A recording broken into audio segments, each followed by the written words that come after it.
Hello, everybody. My name is Cutie Roo SR, and I'm here with Legally Cute. I am the host that shows all the cozy and cute and adorable games of speedruns. Tonight is going to be a very, very interesting night. It's going to be darkly cute. We have a few great games going to be shown. We have the Cult of the Lamb as well as Hades. But the first one we're going to watch is Cult of the Lamb with BZ Archer and our commentary Clockwork Ophelia and a chill buddy of ours. In the meantime, we are just going to be hanging out, but I would like to say hi and have everyone say hi. And let's go with BZ Archer first. Hey everybody, happy non-binary People's Day. Yay. And then Clockwork Ophelia. Hello, hi everybody. Why, hello back. Alrighty, so whenever you are ready, BZ Archer, you can start us the countdown and we will get straight into the Cult of the Lamb. All right, so just to do a quick explanation, the run is marriage percent. It's basically what it sounds like. We are going to start from a fresh file, and we are going to be playing through the initial part of the game that's kind of a semi-tutorial, and into the first biome of the game with the goal of unlocking the marriage ritual and marrying one of our followers.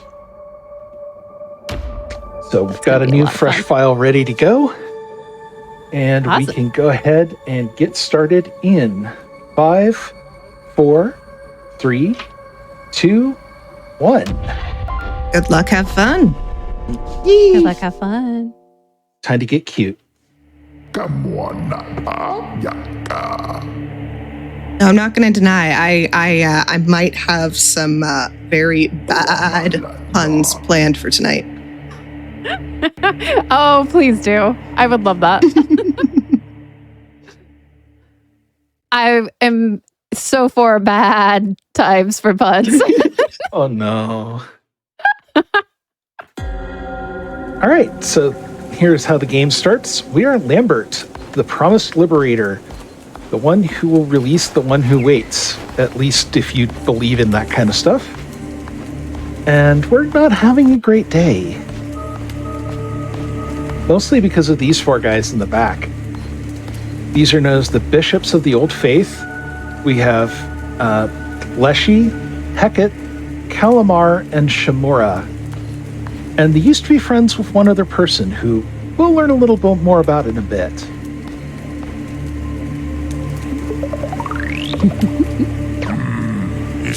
Also, there are, as a content warning, there's going to be a little bit of getting sacrificed here, and a couple places where there's going to be some self-harm done by the Old Faith cultists. I will try to warn about those when they come up. As is always appreciated.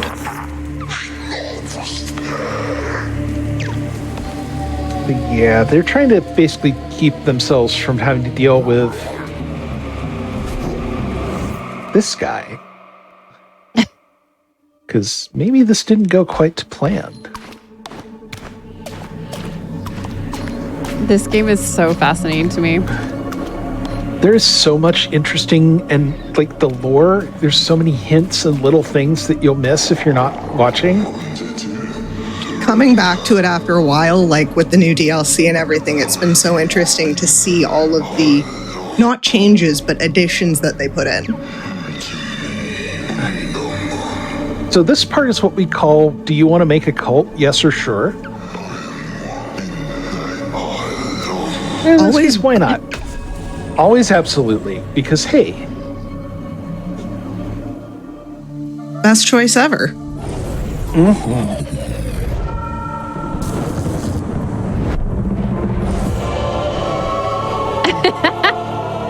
Yeah. This game. Oh, yeah. So this is essentially supposed to be the game's combat tutorial where you fight your way out, but we're here for a quick time and not a long time, and really all we need to do is escape, which we just managed the first part of. We're getting kind of a tutorial on how the crusades or dungeons work, and we're meeting a friend.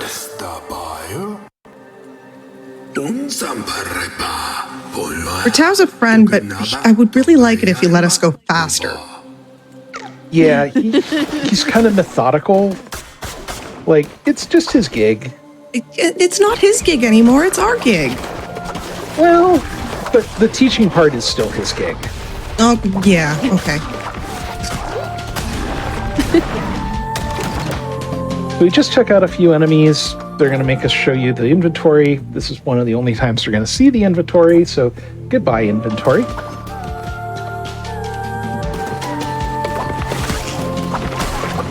One of the things with Cult of the Lamb is it is a roguelike where all of these dungeons are procedurally generated when you go into them. And interestingly enough, even though this is meant to be a tutorial to get you out of here, sometimes you get two options and you don't always know what the right one is. Like in this case, where we basically went into a dead end.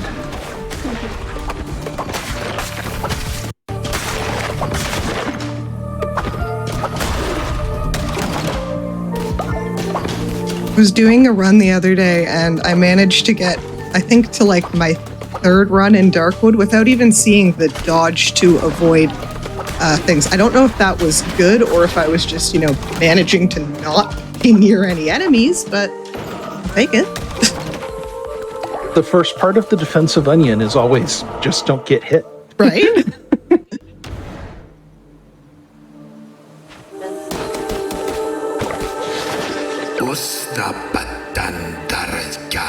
Oh no!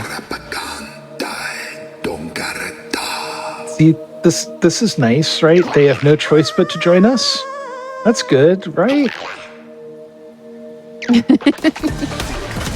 Totally. Help it. We're helping. We are. We're very helpful.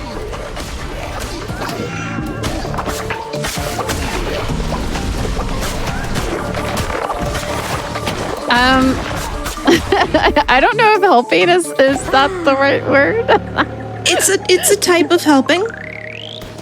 We're saving him. Ta-da! Now we have our first follower.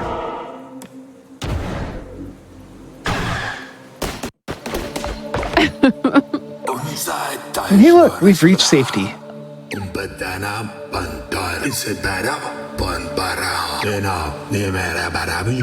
Now we get to meet our new home.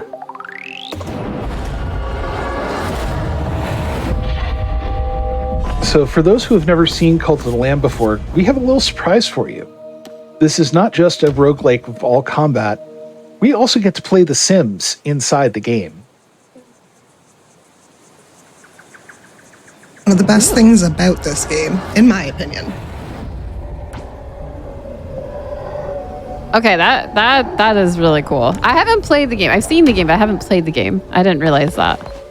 So we are setting it to easy for this run. It's kind of part of the normal path because we're here for a good time, not a long time. In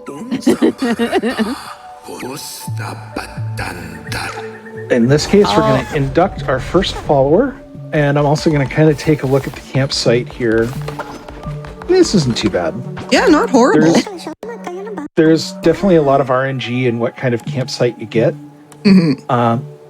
Also, to let people in chat know, if you want to name a follower during the run and do a super cheer or whatever they call it in Twitch to give us a message with a follower name, that money goes to charity. We're all for it. So please feel free to.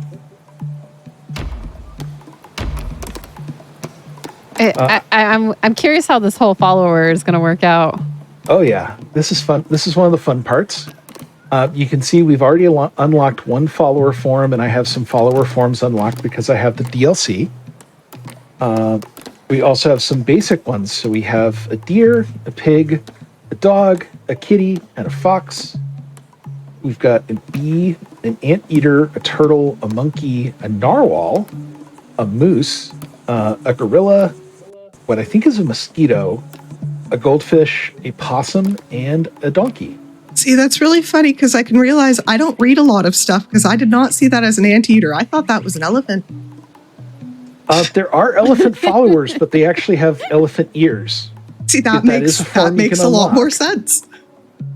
In this case, because it is legally cute, I'm setting them to a dog for right now. Aw, yay. Oh no, this is And very important.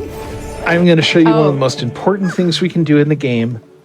First, I'm going to give him a job, and I'm going to tell him to mine stone, because that's the slower resource.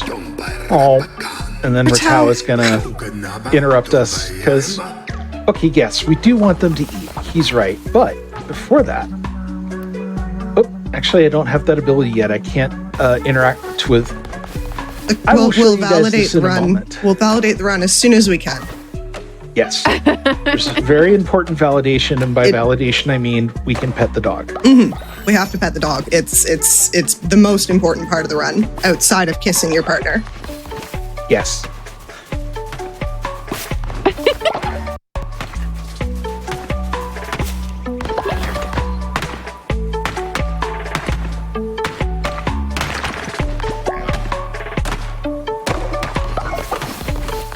All right, so I'm actually going to take advantage of, while he is mining stone for us, I'm kind of pre-selecting some stuff and opening some space up where we can work, because there are certain things in how I like to set up the cult to make them quickly accessible for when you come in. One of those is the cooking fire. So we're going to create a cook fire. We're going to put it right over here. There we go. That's where I always end up putting my church. Ideally, I'm going to put the temple kind of on the other side, very near the opening, but Literally, we do ours opposite. yeah. So we're going to go ahead and feed him. And I forgot to mention something. Cult of the Lamb features a lot of accessibility options, which is great.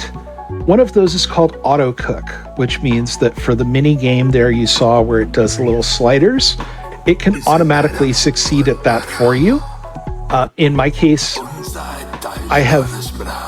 I'm 40 and I have hands that are old. So rather than do clicky game, I am letting the computer do that for me. And now we have our next job, which is to go back and explore the lands of the old faith. But it's actually really cool to see the accessibility options. They offer, screen shake, reducing the camera motion. They offer turning off flashing lights or animated text and dyslexic fonts, all kinds of stuff that's really, really helpful. Yeah, for myself, I've so found cool. the I'm fairly sensitive to the bloom effect, and just turning it off was amazing. The accessibility features in this game are fantastic. So this is our first biome, which is called Darkwood, and we got to open the door. Are we okay to take follower requests? How many followers do we get? We'll usually get about 10, depending on how the RNG goes for the run. So if we've got a few and you want to just kind of stock them for me, I should be coming back with at least one more follower from this dungeon run, and we can definitely make that happen. Okay. We might also get a couple bonus followers, Ooh, okay. Well, we do have 2. One follower request for Ajax and the other follower for Sunshine. Okay, I can make these work. Archer is fantastic at picking follower forms that match names. I try. See, I would love to see that, yeah. It's just one where, every time I've watched her do a run, I've been going, wow, you got that perfect. I appreciate it. Oh, I didn't even see that guy coming. Uh-oh. Unless I don't want to talk. Yeah, but he always does. Yeah, but I don't want to.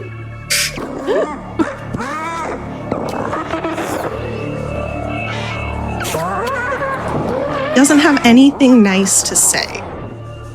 No, he doesn't.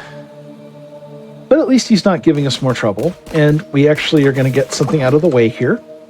Cult of the Lamb has this tarot system for upgrades when you're in-game. We actually don't use it during the run after this mandatory one, because otherwise it is you're going to see it does a lot of animations that slow down the game. So we're doing this basically so the game doesn't make us do it, and just getting it out of the way. And hey, we get a card. Not a bad card to get, too. Yep, and in this case, the first time it also does this animation, which we may as well get out of the way early, because why couldn't you just say, hey, you've unlocked your deck? But no, we have to unveil all the cards you have to start. Oh well. Anyway, oh, and that was Clonic. He's nice. But we're also going to say bye now. Mm-hmm. The only time we hope to interact with them. I get greedy and try to cut down the... we're having trouble with my words. I try to cut down the campfire, and then I end up talking to Kana way too many times. So I got to learn to not be greedy. Yeah, but on the other hand, sometimes you just got to be a little greedy. Yeah, that's the thing. Oh, great. Ooh. So we got a nice little necklace here we can give one of our followers as a gift. We'll save that until they activate what's called loyalty, which will be part of this initial thing. And we've got 2 rooms we can go to here as part of this initial dungeon. I'm going to go for the stone because, like I mentioned, stone is a lot slower to gather than wood. Mm-hmm. And one of the new followers we're getting, we can definitely say, hey, you get to cut wood now, and then we'll have that part of our economy running. And we'll cut a little grass, because it's always good to touch grass. Plus, grass is a resource that we can collect in the game, too. Hopefully, we don't have to make our people eat it, but, things have to be done in a cult. Sometimes you just work with what you got. Mm.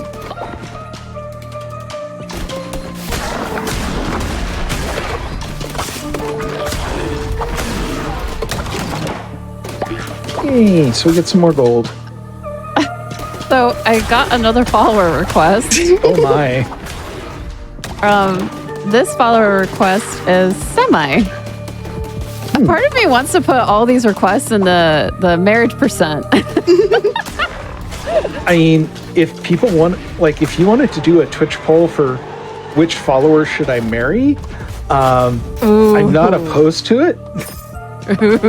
Never let chat decide who you're gonna marry. That's a dangerous game. I was about to say that has to be like a very good, good name. Here's one of those self-harm warnings because we're getting our first mini boss. So if you're uncomfortable with that, please just look away until you hear the happy, upbeat combat music start.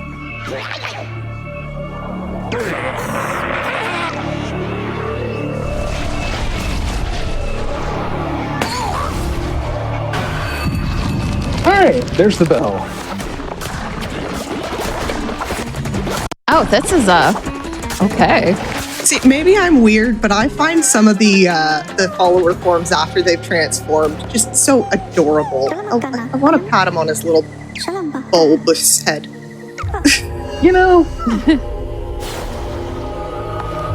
Just because you're a horrible monster doesn't mean you can't be cute. Exactly. Best follower form. Chicken! We have unlocked the chicken. This is very important. Mm-hmm. Oh, it is cute! Oh, it's adorable. Chat, I have a question for you. What do you think is the best follower form?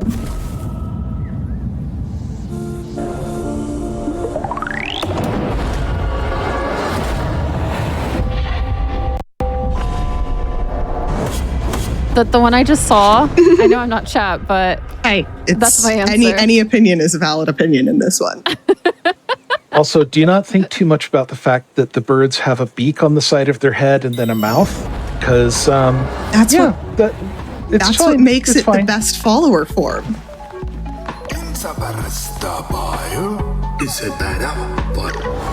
The chicken and the bee, in my opinion. The bee is pretty cute too, especially when you can see it from the back. That first one was Ajax, right? AJAX? Yes. Yeah. AJAX. All right. Well.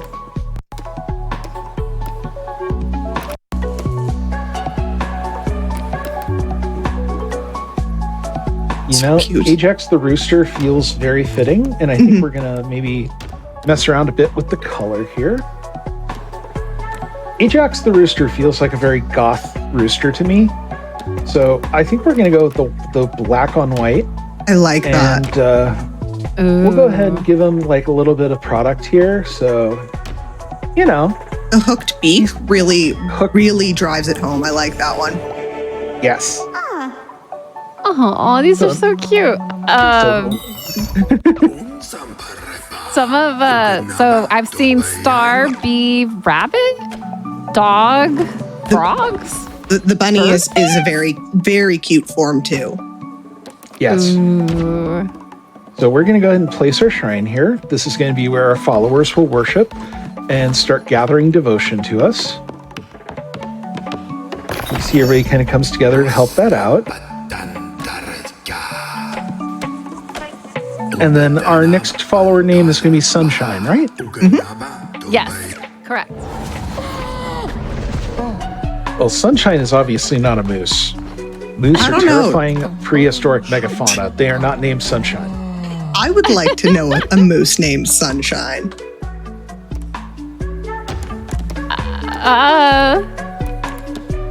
You know what? The more I think about it, the more I like it. Oh, that is. I was That's a thinking the pretty fitting goldfish. one. That feels like a very good one. Yeah. Yeah. And especially if we add a little more yellow there. Like that is a Sunshine to me. Like maybe do this little kind of, yeah. Yeah. That's a Sunshine. Aw. Yeah, definitely. I think that looks like a sunshine to me. Exactly. So we've got Sunshine working on some things now. They're going to generate some devotion in a second. And when they do, we're going to get our first divine inspiration, which is basically how we unlock stuff to build. So in this case, we're going to be getting our temple. This is where we're going to do sermons and rituals, and it's kind of the heart of the faith of the cult, which is going to be one of those things we have to monitor once it's actually built. I love the music of this game, by the way. Oh, it's so good. I have It's- it on vinyl because it's just amazing and cute. And even when it's supposed to be scary, it's really kind of adorable. So we need a lot more wood here. That's okay. We're going to work on that. I was doing some cross stitch the other day, and this is just like the perfect soundtrack to have on when you're doing anything. Run validated. We've unlocked petting the dog. There we go. Aww. There we go. Isn't that not the best? It is. And I'm actually going to sneak in. I think I can, or no, I don't think I can rename the follower after they've got the name right now. So I was thinking I would sneak in and try to rename him and be like, yes, let's get the next follower name here. But Oh, It's we okay. do have one more request. It was Semi. yep, SEMI. Yes. Okay. I think But we then can do after that. I would like to go and see what followers you're going to come up with too. I'm kind of curious I'm just curious. Oh yeah, we can make this work. I love that you can like name the followers though. And it's like super fun. Yeah, and if obviously we can't do it for this because I would have to be on the GDQ Twitch account, but you can integrate with Twitch to let your Twitch followers, get names or vote for certain things, which is actually really fun to do. Yeah, the Twitch integration has got a lot of fun things to it. Ooh, that's actually good to know. So this is our other upgrade tree, which comes through doing sermons and basically gathering the faith. These are the actual upgrades that will affect going into dungeons and combat. So in this case, I'm getting an extra half a heart. There are ones to unlock more powerful weapons, to unlock curses, which are basically the magic system in this game. A few other things here, but we're getting, we've basically got our basics established. And then we're talking about doctrines, and doctrines are actually the key to the marriage percent run. So we're going to be going to gather some more, but as part of that, we want to collect a certain amount of doctrines And when we start doing rituals, they use bones. And we're going to need about 100 bones so that we can complete our run. And we're going to need to collect 3 sets of doctrine stones, or commandment stones. We also got another follower request. Yay! Well, we will do everything we can to keep these going. Okay, because these are... this is quite fun. This one's Lenny, or Linny? Linny. I know that Linny. That Linny is a bee, and she will be a bee in this game, I promise. Thank you, Honeybee. You're awesome. So you can see we've got a different weapon here. Yeah, that was very nice. We've gotten the axe here. For those who don't run Cult of the Lamb, the axe is the second weapon you get every time. The dagger will be the third one. And this is how the game kind of introduces you to some of the different weapon types that will show up as we go. So in this case, we see we've got a tarot room, and then we've got another room off to the left here. We're skipping tarot as much as we can, and aha! Speaking of curses.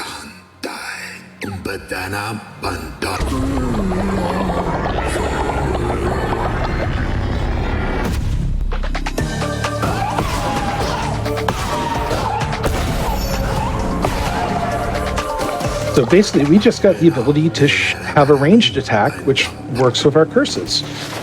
And in this case, we have our first curse, which is basically just Fireball.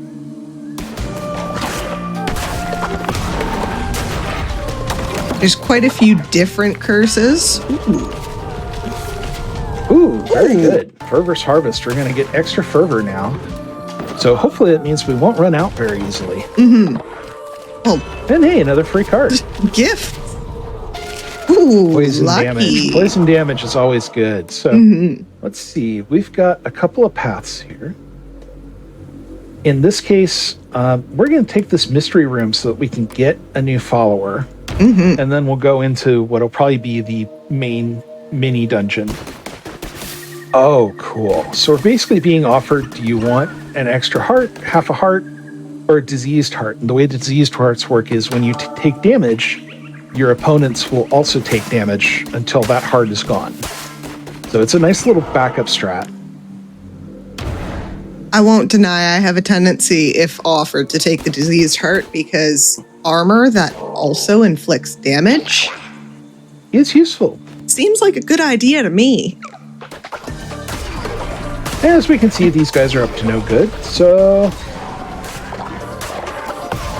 Oops. I might have fired that one into the future follower. Whoops. It's okay. He's got armor as long as he's on the altar. That's true. He's a giraffe. I mean, we can't be upset about a giraffe, can we? Or again, he might be a cow and not a giraffe. I was about to say, I don't pay attention because I thought that was a cow. He's really cute. That's the main thing we need to take away from this. Oh, speaking of cows, what do you get if you cross a sheep with a mad cow? A bad mood. Oh. That's the worst one I've got. I promise. That's the worst one I've got. I'm so happy I was not in combat when you did that because I wasn't going to make you deal with that one while in combat. That would have been mean. Uh-oh. I do persist. I put deodorant on. You do not smell that. That was so good. That actually, I had a joyful moment mixed with cringe. Oh no, that's the point of a pun that bad. You know, that's fair. All right, so we've cleared out this room. We're going to just run through this tarot room because we're not going to pick anything up here. We're just going to go. Because we can do that. Uh-oh. I think that... may want to hear more. Oh no. Oh yeah, the other thing chat might want to think about is we're going to have to name this cult in a little bit. Okay, I got a few here. So this is our friend Haro. Haro is adorable. Haro is friend-shaped. He is. And he tells us some of the lore and the history when we run into him here and there. Oh, I love that sound effect. Is it purring? He's kind of crooning, like trilling. Now, interestingly enough, I know I had joked about this, Archer, but I did actually tweet out to the Cult of the Lamb people about their sound design. I didn't get anything back. So if anybody has any more reach and can get out and let me know how they made all of their sounds so freaking cute, I would really like that information.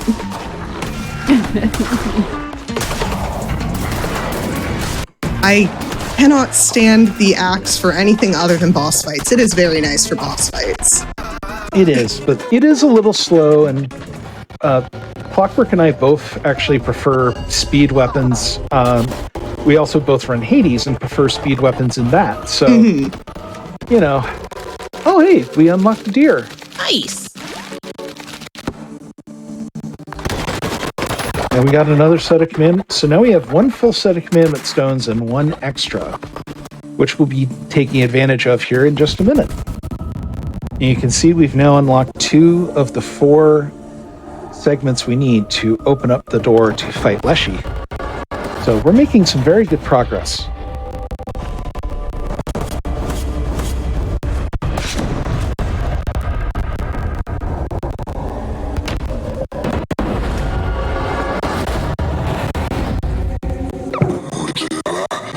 I'm so, like, into this. This game is great. I gotta warn you, the one who waits is kind of a micromanager. Oh. Yeah, you know. He wants more followers, and we could do that. That'd be great. I understood that reference.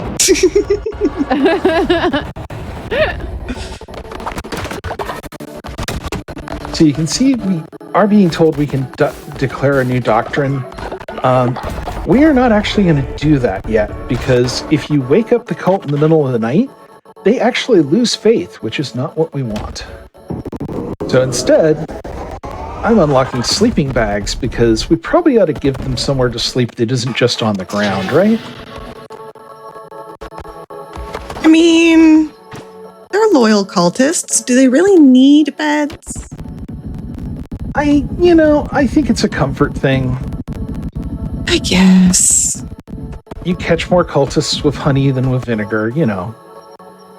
I mean, we catch them with the promise of letting them, have their life. That's a different thing. Yeah, that's fair.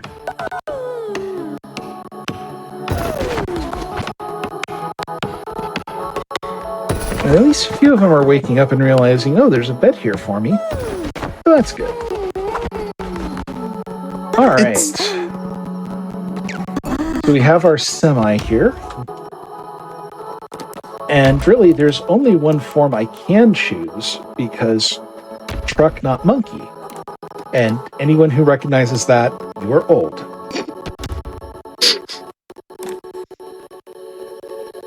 Go ahead and we'll do the black on white here, and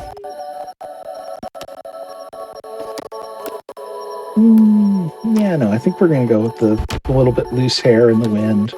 This is good. Oh, chat has decided that you are a benevolent leader because you are giving them beds. And I guess I have to agree. Thank you. I appreciate that. And then what about a benevolent? Oh, God. Sorry. Okay, no. What have I started? And as promised, Linny is absolutely a bee. Yep. And in this case, we are going to make her a very nice pink bee, because I know that's a color she enjoys. And I'm tempted to give them a little bit of an evil, but they're generally nice, so I'm going to give them the nice happy bee. Aww. Aww. Notice it generally. And at this point, they're actually going to go sleep, but we're going to tell them to chop some wood when they wake up. Or they could just go ahead and do that now. Either way. It's really good you made them some beds, because it's past your bedtime. All right, so now it's day 2, and we won't be penalized for doing this. So I'm going to go ahead and first I'm going to do a sermon, and then we're going to get that first doctrine.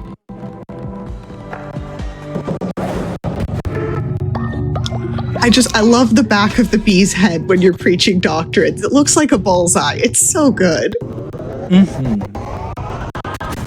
So in this case, I'm unlocking a type of weapons called Bane weapons that do poison damage, kind of like I got the tarot card for. And then our doctrine. The first one is basically required by the game. It is that we are going to declare the bonfire ritual. And then we're going to actually have to go to collect some stuff to go be able to do that ritual.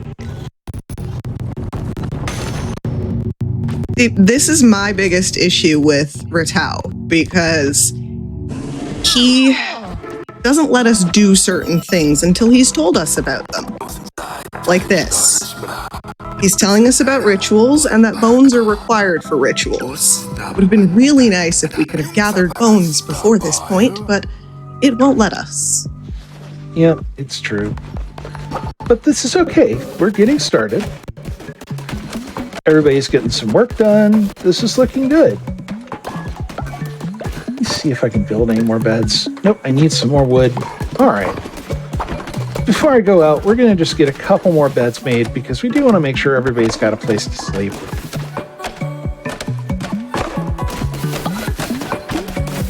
Oop. I was trying to help with that, but that's okay.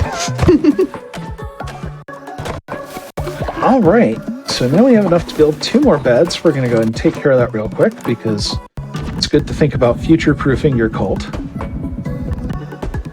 And there we go. So now it's time to go crusading.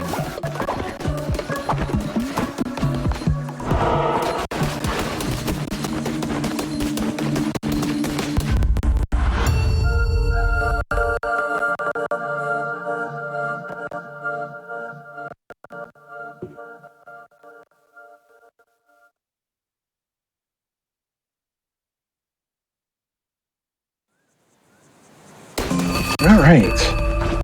Like I mentioned, our third weapon is a dagger. In this case, it happens to be the Bane dagger because, yay, RNG was nice to us. Oh, that's just nice. And we got a new curse type, which in this case is the Tentacles of Teruwa, which, well, they do that. So we'll go and get rid of these dummies to collect the fervor again, get a couple of things here. Now it's on to the fun.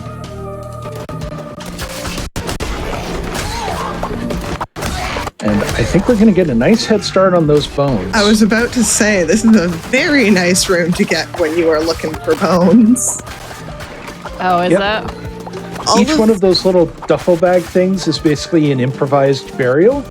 So when we hit them, a skeleton pops out and we collect the bones. We now have 14 of the 25 we need for that first ritual.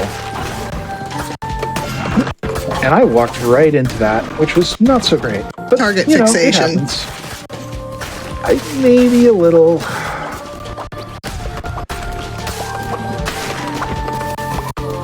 That's what, at least what I say when I do that one. And I do that one a lot more than you do. Uh-oh. Oh, everybody's coming for a chat. Almost. Very popular. Almost. Yeah.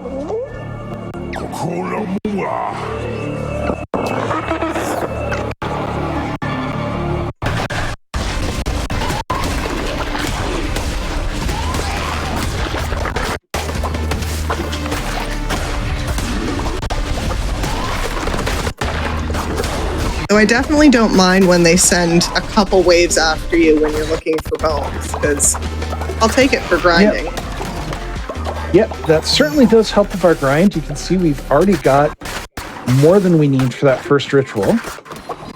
And I'm going to pick up a few more because, like I said, we're going to need about 100 total. So it's not bad to just get that out of the way. Mm-hmm. In this case, this poor tree. Always nice to get free. 3 wood from a tree and 2 diseased hearts. That's always good. Yep. I'll go ahead and pick this card up here. Ooh, curses consume less fervor. That's very useful. All right, let's see here. So I was hoping we would get a certain shop here.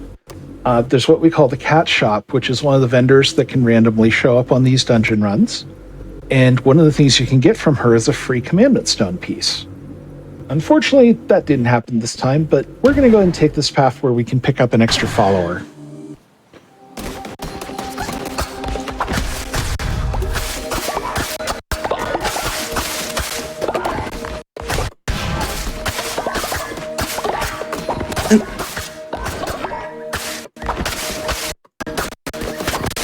And yes, those are the Mari lids. I don't know why the Cult of the Lamb is Welsh. There's some very inappropriate jokes I could make, but apparently it is time for Christmas. Ooh, he's angry. He's very angry.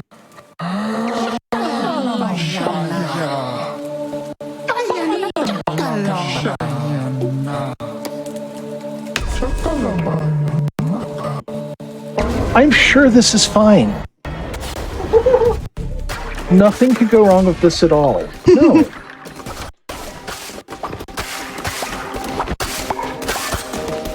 Especially the mention of him doing it again, you know. This is fine. Everything's fine. Nothing is ruined.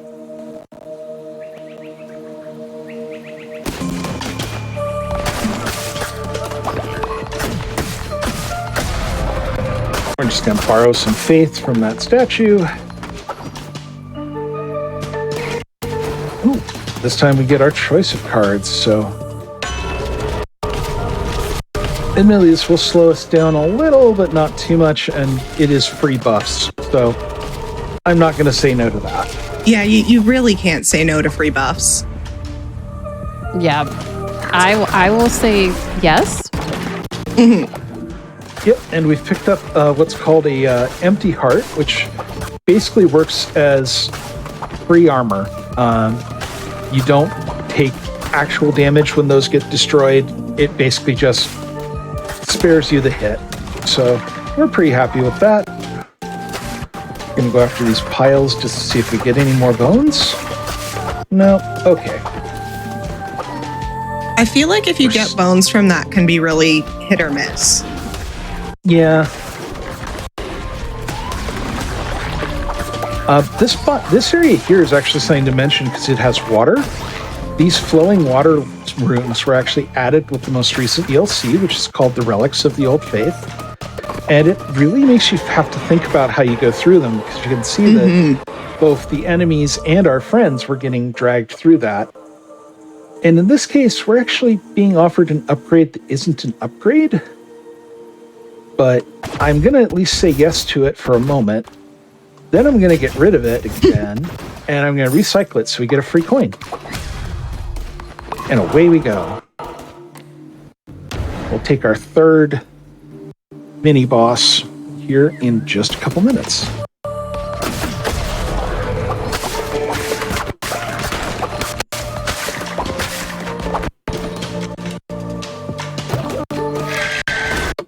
Oh yeah, loud noise warning for the screaming bell. Oh god, I hate that thing. That was added during the new DLC as well, and it's terrible. I don't have anything good to say about it. They decided we needed a really noisy, scary thwomp. I would rather have just kept the thwomps in Super Mario and left it at that, but yeah, it's not my game. I will take a thwomp over that bell any day of the week. Yep. So we are going to go ahead and take the more powerful curse here, and we're just going to... Oh, this is a dead end, so we're going to skip it. I didn't realize there was a door up there. I kind of mistook it. Okay, really? 3 of these in a row? 3 in a row? That's rude. That is excessive. That is very rude. Yeah, no. I apologize to anybody wearing headphones. It wasn't my choice. If we had our way, that would not be an enemy in the game.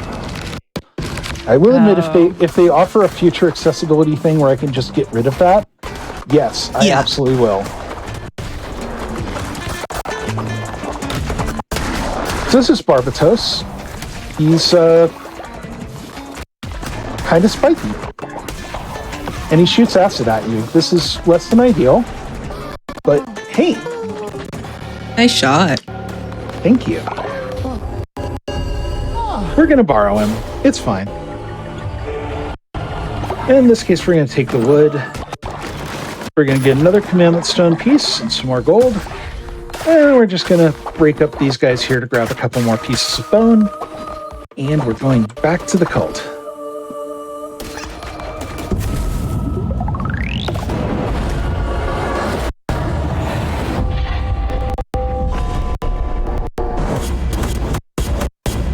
Very nice run. Thank you. 89 bone. Good. That's a very nice That's bone. That's a lot of bones. To start. Yeah. See what I mean about micromanager? Yeah. But on the upside, we're gaining the power to read minds, so that's pretty good. Yeah. I wish my boss gave me that power. Me too. Make life so much easier. I mean, in fairness, you are running a cult, so it is kind of a complicated work situation. I'm actually stopping 1 second here because my headphones just told me the battery is getting a little low, so I'm just going to plug them into charge while I'm wearing them because that's a totally normal thing that normal people do. Well, I will come out here with a really bad pun of, gotta ask, where do sheep go to watch funny videos? Oh no. YouTube.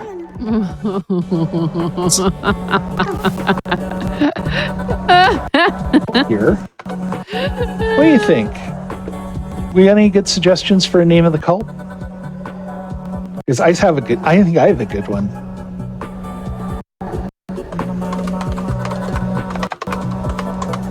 What do you think? Cult of the Cute? I think that's a very good cult name. All right. Cult of the Cute. I definitely think so too. We can also read. We won't take Cult of the Rue, so Rue can go and start her own cult. Yay! Oh, I just read the worst pun on this list I have. Oh no. Ooh, okay. What do you call a sheep thief? Steel wool. Yeah, like that. I read that and I was like, oh God, that's bad. That's really, really bad. I can't even. I'm not proud of that one at all. I'm not proud of that one. It inflicted psychic damage on me, so I had to inflict psychic damage on all of you. So just checking, do we have any new cultist names? At this moment in time, no. All right. you can have a name in there. All right. So a lot of times I like to just randomize and see what we get, and then.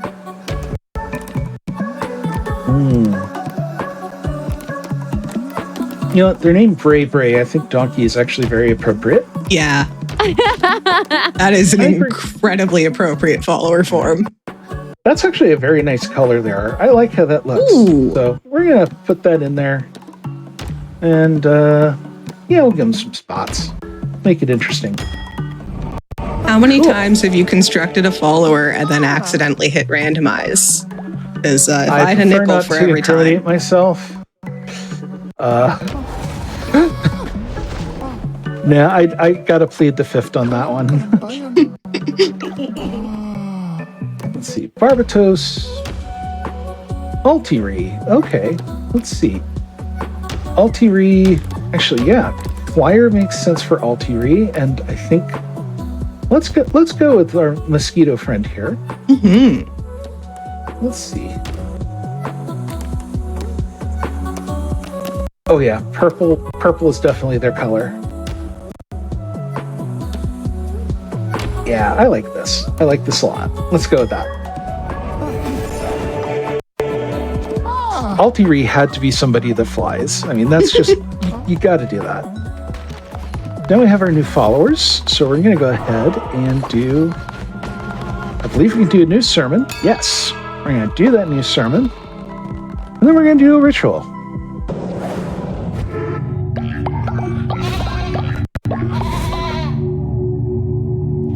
Not quite at that next upgrade yet, but we're close. And let's go ahead and have a bonfire.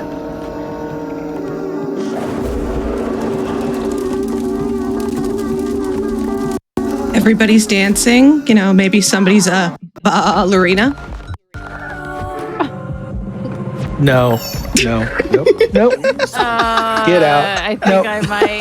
Yeah, I don't know if that one matches the other one. Yeah, no, that one wasn't good. That one wasn't good.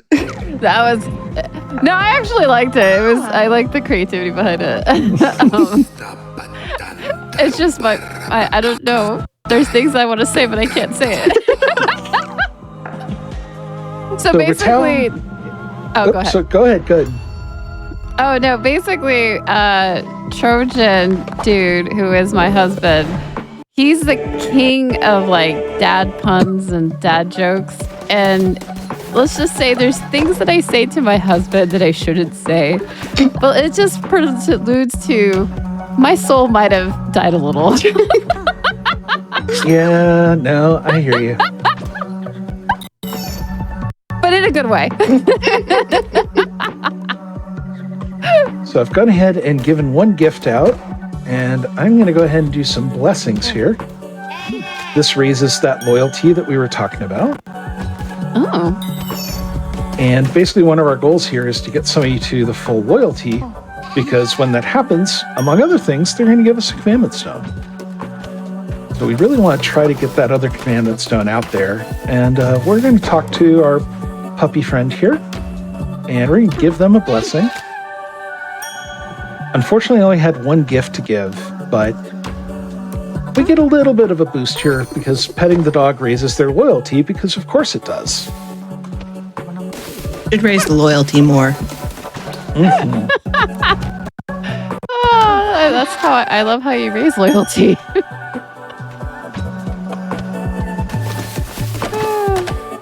This game is very, very interesting. I never thought a cult of the lamb would be so cute and quirky. You know, it really is. And it's one of the things I like about it is this just adorable.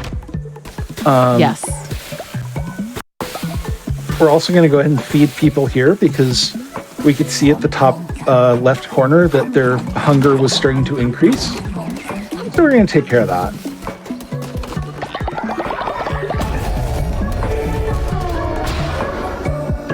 And in fact, we're going to open up farming. This means we'll be able to put some stuff out there for our followers to plant some food and tend it, and that gives us more resources for cooking. And it also lets us upgrade the Culton a little bit here to the next level. Was petting the dog added in the DLC? Or was that in the base game? That was there from day one. Huh. I just wasn't paying attention. Which is something I absolutely love about that. Let's see. It's complaining about a few things here. Okay, it looks like I can get the farm down over here. And then we're going to put a couple of plots down. And then we're going to put some seed down once we have some more wood. But part of the goal here is to basically place this. These farm plots are going to go around our farm station because that will basically let us tell the followers to tend that. So we're getting a few things built here. Uh-oh. Well, that happened. We better clean that up. Yeah. Oddly enough, an outhouse is a significantly deep upgrade. Like, it's a tier 3 building. Yeah. So until then, you just kind of are on cleanup duty, if you will. At least it seems that they were polite enough to kind of not do it in the middle of the cult. That's true. That's something.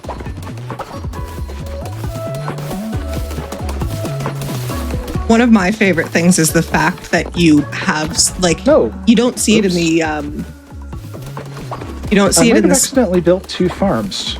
Pardon? I accidentally built 2 farms. Oh, but that's okay. We can fix that because we can remove this. We get those resources refunded, and then we can build a seed station with some of those resources in a minute here. But whoops.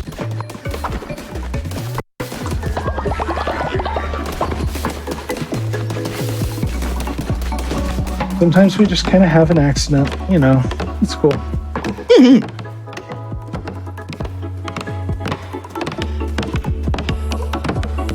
I love the goth chicken. He's I good. want to be a goth chicken. Costume. I think I want to. Can we dress up before Halloween as a goth chicken? Do it. I mean, absolutely.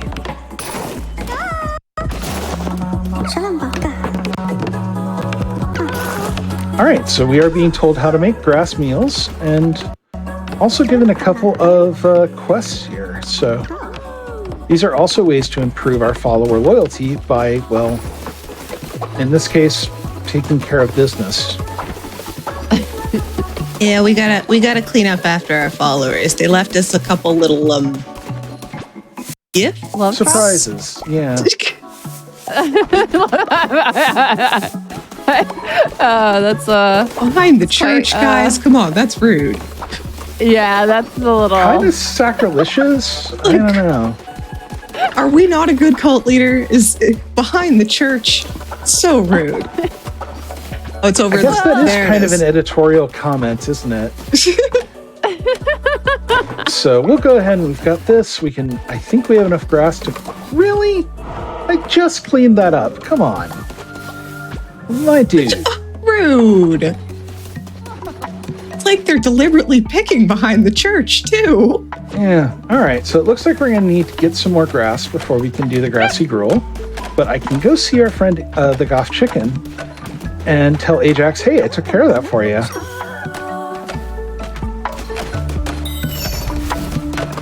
So we're going to go ahead and I think go ahead and run over to Ratau's to collect a few things, including possibly a couple gifts. Because you see, Ratau said he's going to teach us the true power of the Red Crown, and it turns out that's gambling. Yeah. Also, there's something here kind of in the back. Hey, now we can make ratties. Oh, so cute. That is adorable. That's really, really cute.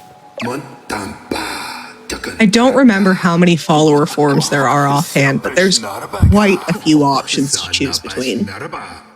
With the DLC and everything, I want to say there's upwards of 70. My goodness. Might as well steal some berries. You know, we're here.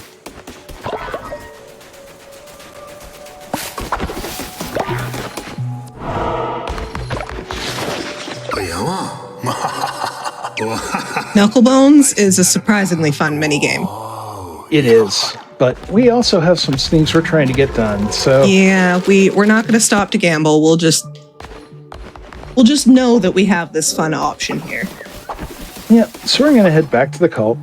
We've got a big gift, so I'm going to try to find one of our followers that's pretty close to leveling up their loyalty, and we're going to help with that. I want to say that our pupper friend is probably our closest to leveling up. Yep, I think you're right. All right, well, let's see if we can... if I wake him up, I'm going to actually lose some loyalty, so I'm going to do a quick run. Well, we need more grass to make grassy gruel and to make that bed.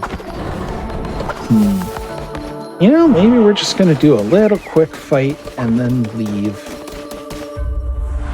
That's always the fun debate of doing these types of runs of, you know, I got to balance this, I got to get the grass, I got to get my commandment stones.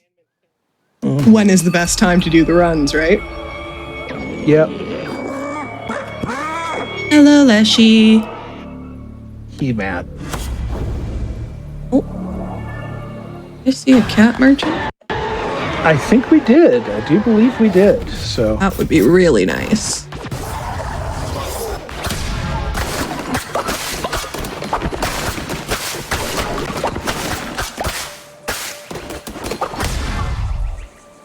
So we've gotten more grass.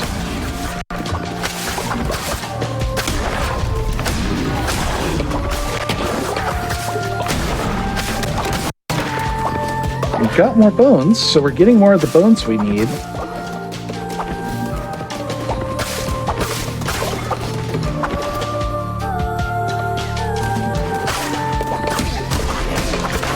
And we've gotten a couple new enemy types here. We've got a summoner, we've got this little archer guy. Oh no. Really? We just talked. Already? Come on, We just bud. talked.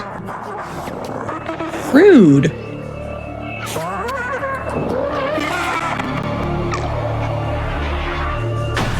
Just rude. Rude room, rude run. Yeah, but that's okay. Would you say that's bad?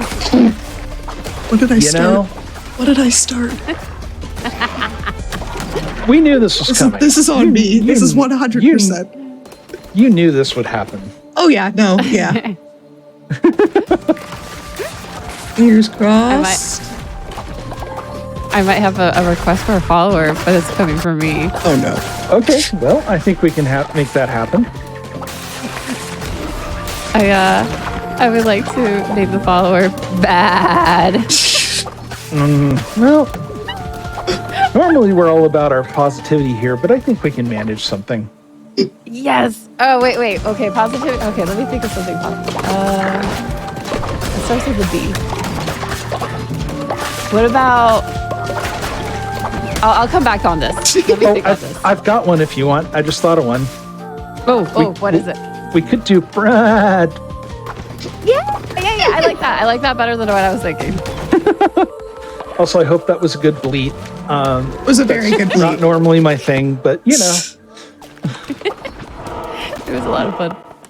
So we do have that cat shop we were talking about. Nice. So we're going to go visit her.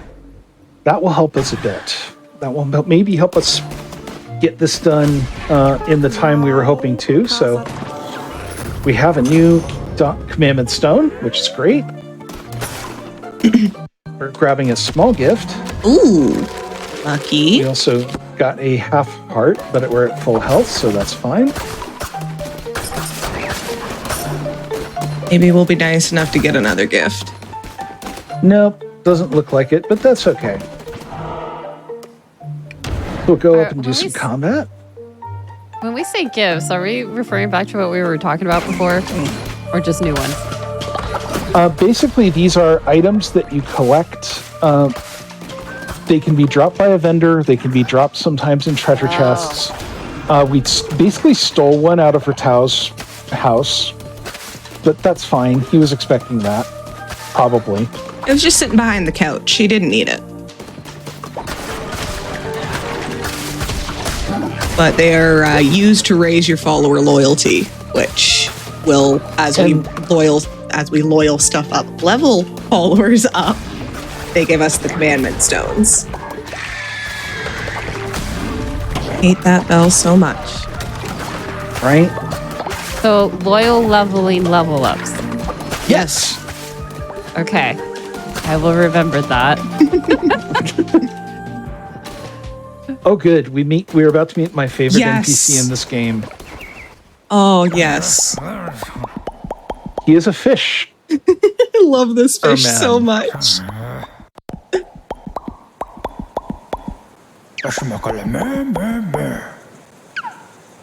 His mustache moves, but his mouth is on the top of his head. I love that fisherman so much.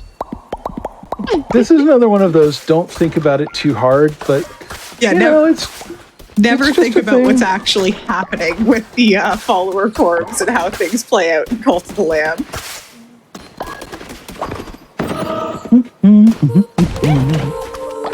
All right, so we go ahead and we collect some decorations. That's great.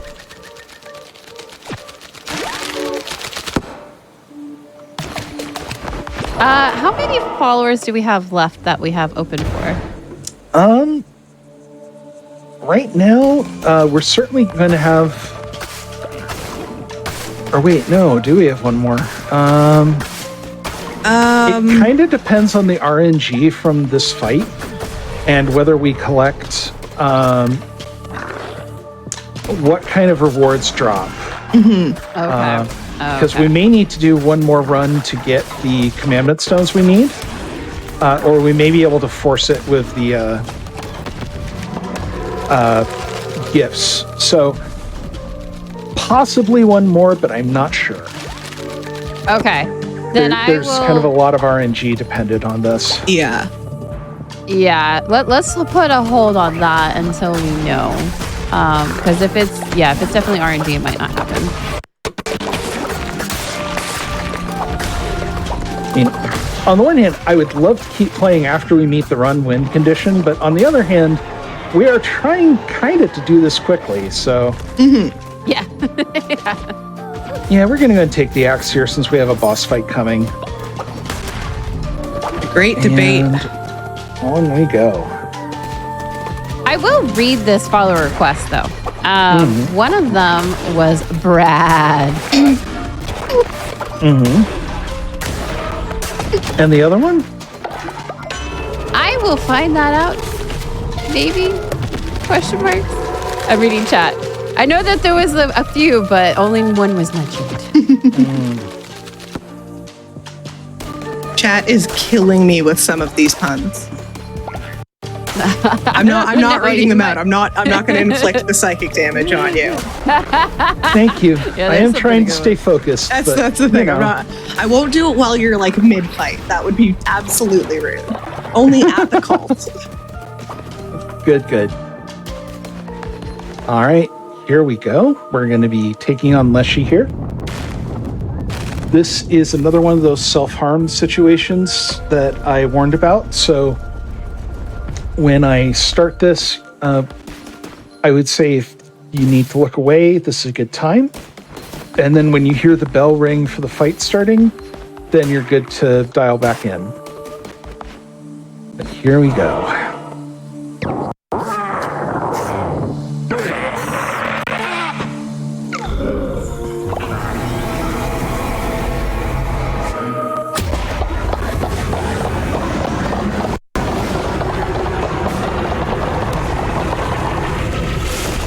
Be big.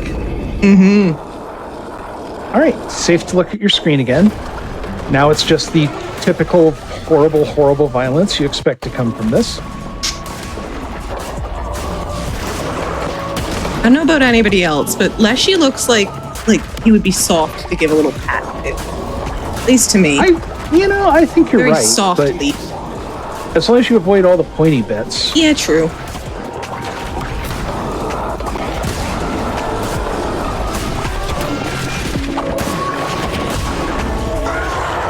Almost had no damage on Leshy. I took a hit right at the end, but we got him. And then we got his heart. Yay! Oh yeah, and I'm sure this is fine. This means nothing. This is Releasing fine. the bonds, So we get another commandment stone piece there. We get a trophy. Always nice to get a trophy. And we collect a pile of hay, which I guess is a decoration in some countries. Obviously, it's part of their culture, and that's important.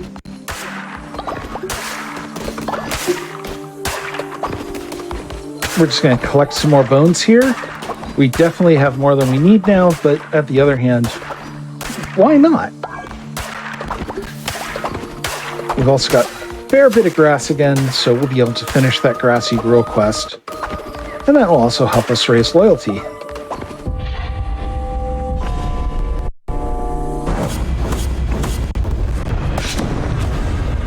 All right, so we defeated the bishop. And now it's time to basically get told we did a good job. I think that was a compliment. That's about as much of a compliment as we get from him. He's a boss. He doesn't give compliments. Yeah, that's true. Constructive criticism, yes. Compliments, not so much. At least we got the read mind. It's That's true. like the It's only true. good thing. And hey, look, everybody's happy. This is one of the situations where you don't get hit for waking them up in the middle of the night. But if I tried to do anything else now that it is the middle of the night, they would be upset. So we're going to let them go back to bed. I'm going to collect this here. And there we go. It's morning. And oddly enough, I think it's time to make us a slightly higher cult.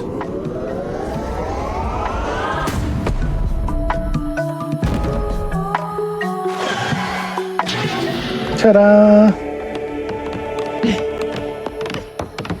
We are now Cult Plus Plus.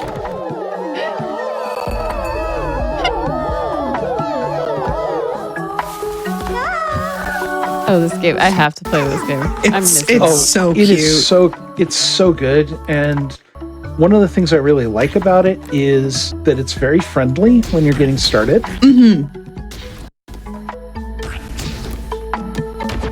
All right, so we're putting some food out here, including the grassy gruel for our friend.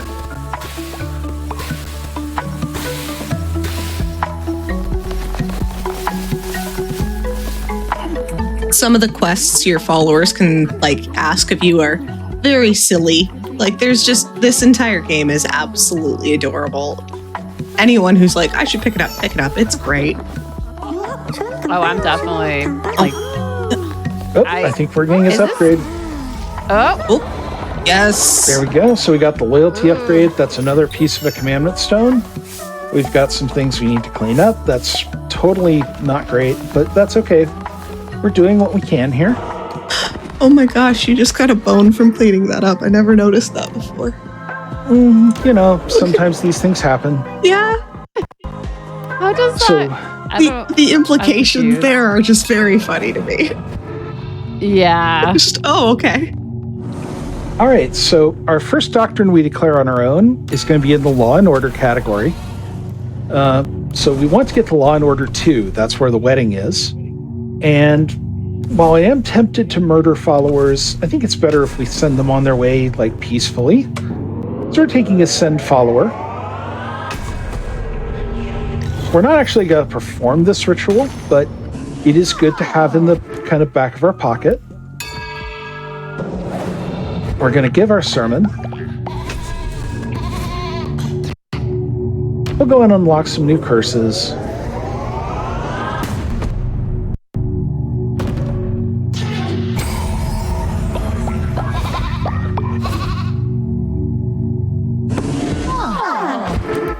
And we'll go ahead and declare a crown ability since we have that Heart of the Heretic. In this case, I'm actually going to... I usually go for Darkness Within, so we get an extra diseased heart. But in this case, I'm actually going for Omnipresence, because if we do need to make an extra run, this will let us go back to the base as soon as we've got what we need.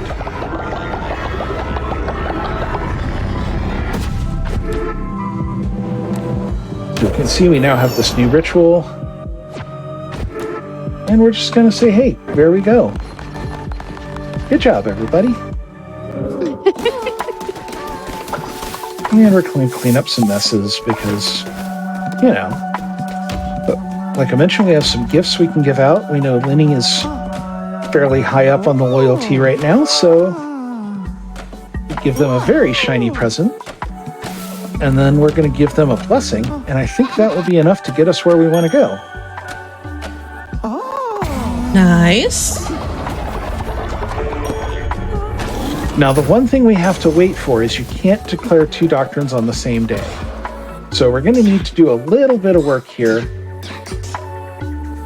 In this case,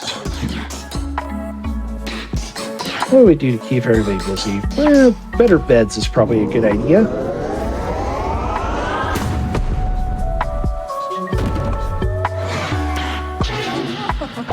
We also still need to build some seeds for our farm and put that together. We can actually replace those collapsed beds with better beds, which I think is actually really smart. I did not know that. I always then fixed them first. Today I learned. Yeah. We do fix the one we couldn't upgrade, and I'm going to try to gather some more wood so that we can build some more in a minute while I'm doing janitorial work. Really? Really? Right in front of my salad?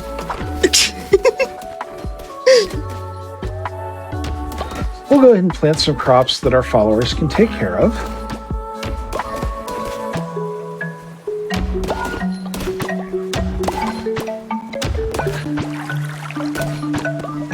Do you have anyone assigned to farming? I do, so somebody should come over in a minute. We just kind of have to start it. And then collect that and... Oh yes, sunshine seems to be.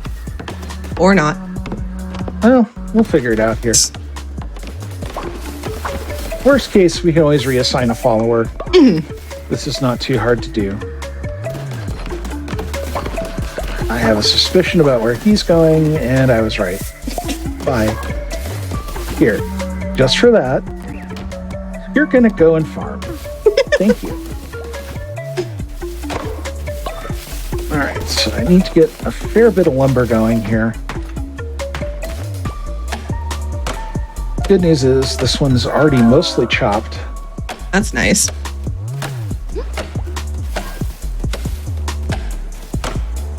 But I got a hit for not having enough beds, and then it said I did have enough beds. That's happened occasionally. This is not a that's never happened before. This comes up. Good news is I now have enough lumber that I can build another bed just to cover that. We'll go ahead and put that one right here. And we'll add another one, just to make sure we're taken care of.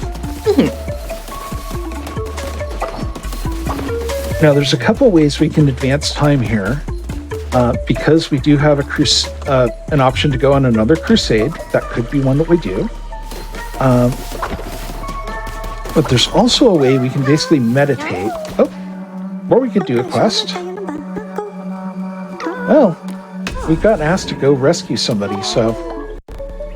You know, speaking of things that may help us out. So I'm going to meditate just a little bit here to advance some of the time. Get a little closer to the next day, and then we're going to go find his friend. Also, maybe visit that fishing village. I'm sure that's probably fine. But, let's go ahead and we'll take care of that, and then we'll go to Darkwood again. And with luck, it'll be the next day when we're done, and we can declare our other doctrine, and then that marriage will be time.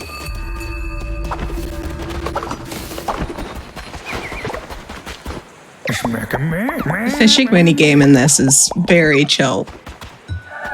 This is one of the good ways to relax.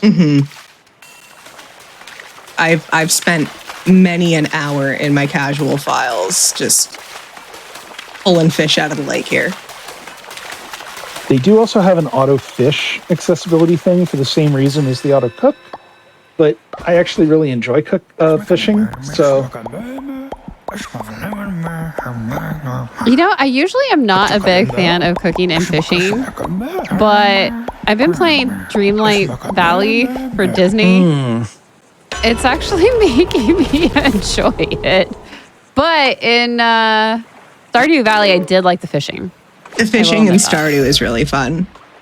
I mean, I think to be a good Game of the Year candidate, you should have a fishing game. I think there should be a fishing game category, actually, because I don't like I might, but the Legend of Zelda Ocarina of Time fishing, I can't. No, that's not good fishing. That's not good fishing. Yeah. That's stress fishing. We want no stress fishing. We want chill, relaxing fishing, like the fishing here, the fishing in Stardew, the fishing in Hades, even the fishing in Animal Crossing. You know, we want like comfy fishing. Yeah. Exactly. But yeah, I'm usually like, I don't know, the older games and the fishing, I just couldn't do it. Especially if you think about Ocarina, it's just not good fishing. It's just not good. Yeah. Now, that said, if you want a good fishing game that I know our fellow Frame Fatales have been playing a bit here, go check out Dredge. You will get some interesting fishing there. Dread? Oh, it's so good. That is an amazing game. And actually thinking about picking up speedruns of that one. See, there you go. So we're going to head and drop in here. We're going to go take advantage of the fact that it's still night, so we can try to go find that follower. Don't worry about this. This isn't important. Nothing bad's happening here. Nothing to see here. This is fine.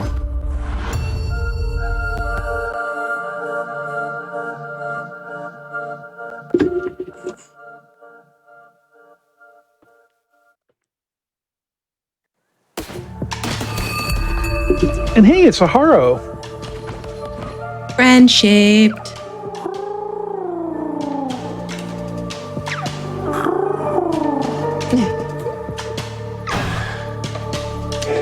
And away he goes. But essentially, that's just Haro telling us that as the screen just said there, the enemies in Darkwood have grown stronger because we defeated Leshy. Ooh, the gauntlets. Mm-hmm. These are fun. Mm-hmm. Off we go.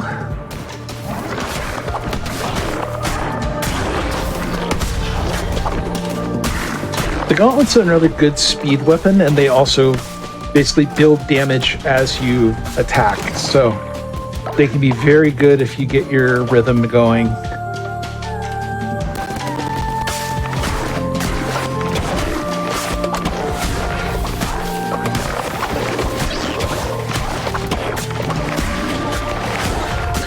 This is a mean room, my goodness. Yeah, I was It's gonna really say. busy, yeah. There's gonna be quite a few people in here.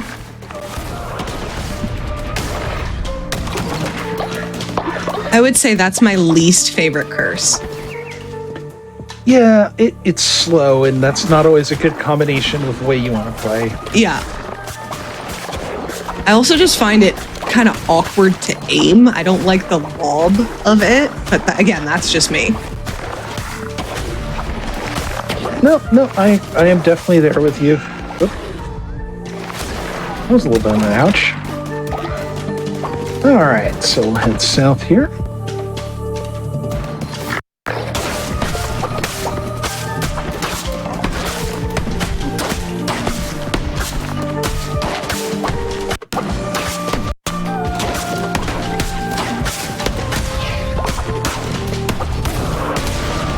Whew.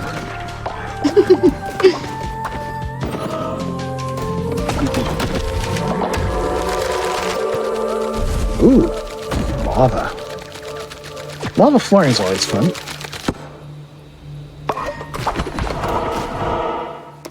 All right, so we have actually a pretty good way to do this. We're going to rescue our friend.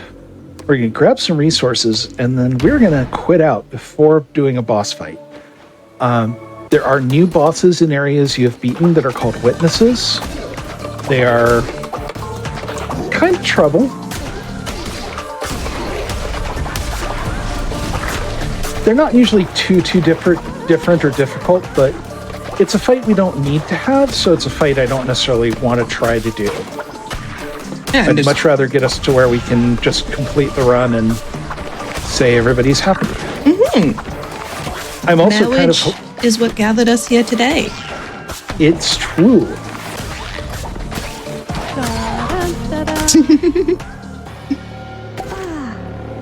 I'm also kind of amused because Ophelia will tell you when I was doing my practice runs for this, we managed to get through with the Leshy fight being kind of the last big fight several times.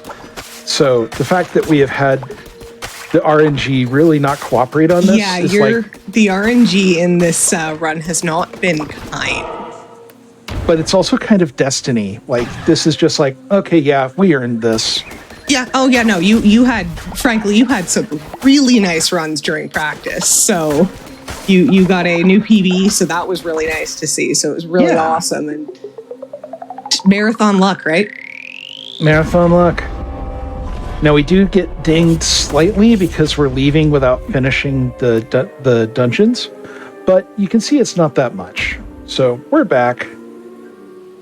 It should be a new day here very shortly, if it isn't already. And we'll check the cooldown on our doctrines.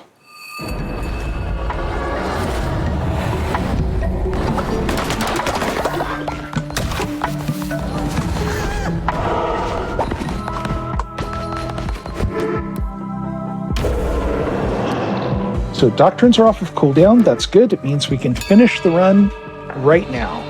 So time is going to be when we kiss our follower during the marriage. Did we happen to do a vote on who people wanted me to marry? Oh, I want to... Actually, you know what? Clockwork Ophelia, you choose. I'm going to say the B. Okay, we'll marry Linny. The real life Linny is probably giggling her head off now. I'm very happy about that. So we are doing the wedding ritual because otherwise we do the ritualistic fight pit, which obviously is very similar, but not quite the same.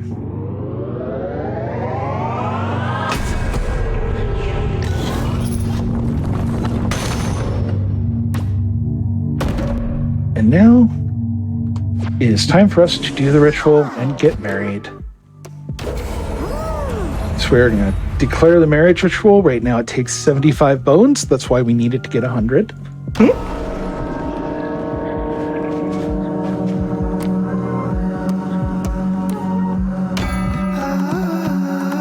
And that's time.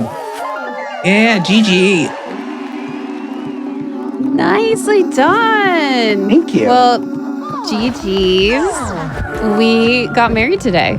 We And did. in a very cute, culty way. And we even got a new card. Aww. It's a very nice wedding present. Honestly, I really like that the lovers too is what you get for doing the marriage ritual. I think that's really cute, but just cute little lore. Yeah. It is. Aw. Well, I definitely have to say that was very, very adorable. But, Yay. oh, but that is so cute. Aww. Yep, and you, yes.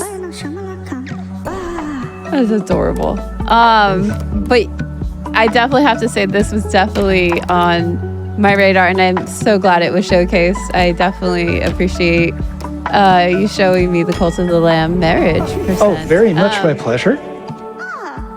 Oh, go ahead. I was saying very much my pleasure. This game is awesome. I really love this run in particular because it's very friendly to new players and anybody who'd like to learn. The routing is fairly straightforward and it's very easy to get comfortable with, but you don't have to feel like you have to beat the whole game. Yeah, I didn't know this run before Archer was looking for someone for commentary, and I've picked it up in about 2 weeks' time. So this is a very, very accessible run for anyone who is looking to get into speedrunning. Ooh, that's good to know. Well, if anyone is interested, in the pin, all the links and information is there, and definitely if you would like to start speedrunning Cult of the Lamb, definitely check out the community. In the meantime, we will be switching over to another darkly cute game called Hades. So stay tuned. We're still having more BZ Archer and Clockwork Ophelia, and we're gonna have a new friend join us. Alrighty, we'll be back with some more Legally Cute. We're just gonna take a little break.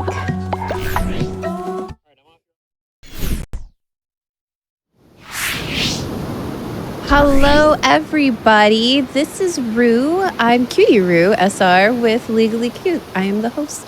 And I have another darkly cute game to showcase. But before we get into the run, I just kind of wanted to say a few things. I know that we have our Fran Patels. That is our Games Done Quick all-women online speedrunning community. The upcoming event for Flame Patels will run from August 13th through the 20th. The schedule is now out on our website, gamesdonequick.com schedule. While you're checking out the schedule, feel free to submit a prize for the event using the command FF in chat to submit your prizes. The last day to submit any of the prizes is August 6th. And Games Done Quick is hiring. If you have any experience in website design and development and would like to help overhaul our website, or have experience in social media creation and want to help out our live events, be sure to go to gamesdonequick.com for the jobs to apply. Also, just a little bit of a reminder, this weekend we have a Resident Evil race event, featuring major Resident Evil games with high-level races from each community. Tune in at 4 p.m. Eastern tomorrow and Sunday on July 15th through the 16th.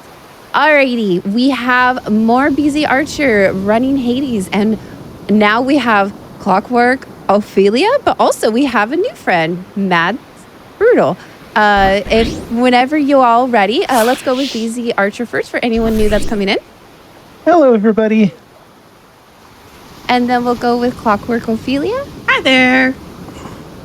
And then we'll go with Mads.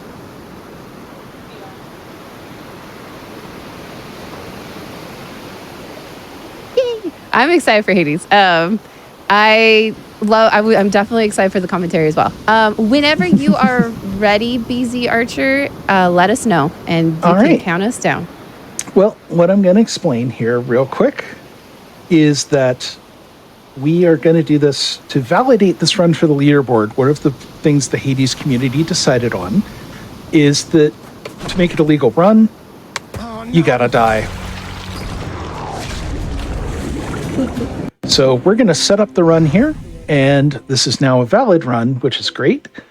We're going to be doing what's called a 3-weapon run, which means we're going to beat the game 3 times, each time with a different weapon. And we're also in the modded category because I'm running the community mod pack. This is something that, just like it sounds like, the community developed. Welcome. And basically it provides some settings we can configure to a bit more as opposed to the normal RNG settings. Returned, have you? But also, we need to pet the dog. You had enough to eat lately, haven't you, boy? Petty doggo is majorly important. Most important part of any game. He is goodest boy. Back to your senses then, boy. The pack. So Mads, just was curious if you wanted to kind of say about you speedrun Hades and there was a few other games. Oh yeah, I've been speedrunning Hades for a long time. I've been speedrunning Description. I'm gonna be running it actually on Wednesday on Hotfix too, and a bunch of roguelites. So I love the randomness of this. There's a lot of randomness, but there's a lot of stuff that you can actually control that you don't quite realize. So it's Hades is a great game. Yeah. Mm-hmm. So here's our mirror setup. Oops, sorry. And you're starting with the fist, right? This is 3 weapons, starting with the Demeter fists, I would assume. Yep, that's my favorite. Nice. And I'm just gonna check. I'm gonna grab the fists here. Let's punch things up a bit. And then I'm gonna go ahead and check our mod pack settings. So this is the normal boons/status screen, but when we're in this room where we do our run setup, we can actually access the mods. One of the parts of the mods is that the first hammer you get does a specific thing based on the aspect you're using. And we've got our RNG balance. So Thanatos is removed. The mini bosses are basically ones that are used by the leaderboard, which takes a couple out. We have a fountain door preview and a boon selector preview. We will not be getting a mini boss preview, and we will have hammers set by the aspect we are running, which is kind of the idea. So we are all set here. And I am going to go ahead and select our first keepsake, which is the blood-filled vial for Ares. That means he will be the first god we encounter on this run. And we're going to go ahead and set our conditions, which I am going to toned down a bit from where they were. Holy moly, Magoo, that's Oh, a yeah. lot of heat. Yeah, you have middle management on. Is the is the extra Yes. heat. Don't need that. Yeah. All right. So let's see. There you go. My goodness. So this We'll might go ahead and seem put 10 on. stressful, but this heat makes things faster. We'll talk about it as we go. So 15 heat is the standard for RTA runs. Basically, this forced overtime here is going to make enemies spawn faster, which means we can beat them up faster. The extreme measures 2 speeds up to basically adds complications to the first 2 biome boss fights that actually make it run faster. And the tight deadline here is so that it will eliminate certain rooms by giving us an in-game timer that we have to beat to get through the biome. So we're going to go ahead and start here. 3, 2, 1, and we have control, so that's time to start. We get our first hammer, and we're going to get a breaching cross, which means we're going to do a lot of damage to armor. This does not necessarily matter right now, but it does help. And in fact, our first room will be Ares, so we're going to be getting what we want right off the bat. Get it. Yeah, the general strategy that Archer's going to be going for here on the fists is starting off with Ares attack, which does Doom. It's like a damage over time, but it's like in one burst. And we're going to be trying to get a duo boon with Athena and Ares. So here's going to be the Doom attack for our first boon. And you'll see there's 4 options here. That's not normal, but that's a mod pack thing. We get offered all 4 boons from the first god that we choose for just kind of a quality of life thing. And we're really looking for Athena. Athena is the one thing that'll make or break this run. So hopefully we see her in mid-boss or mid-shop. But if not, we'll be forcing her into the next biome here.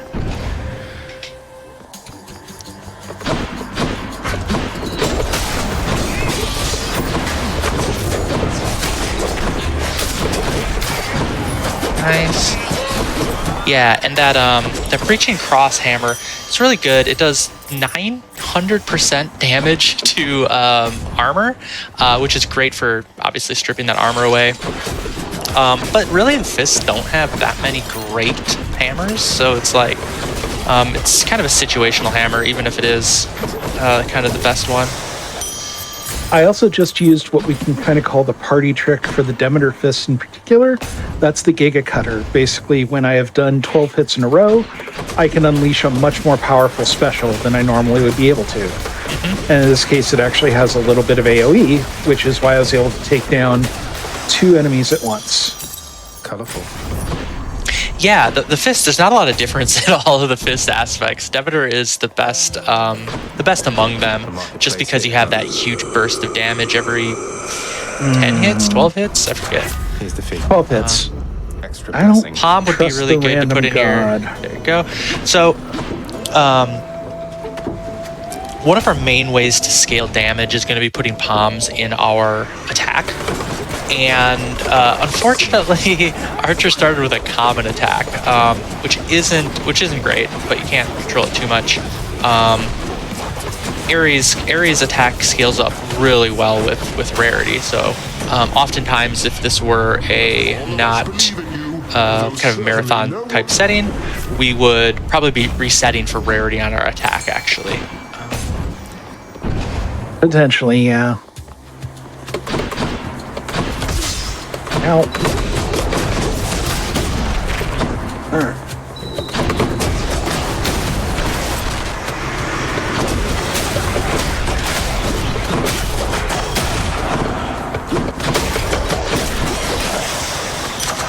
Delicious. go. Yeah, let's go ahead and get the heart here. Okay, yeah. And you'll notice that there was like an effect on that door. That is another mod pack change. We can see where the fountains are instead of it being completely random or hidden to us at least. So we can make a little more informed decisions. by getting these free rooms, which is what we call the mid shop fountain. A lot of these rooms, story rooms, that are don't have any combat in them. We want to be prioritizing them because there's a set amount of rooms in every biome, and that'll advance the distance into the biome without actually having to do battle. So that's really great. We love seeing those. There's a chaos gate in this final chamber. We're not going to be taking that, even though it is a free room, because this is the end of the biome. So it's a really bad placement there.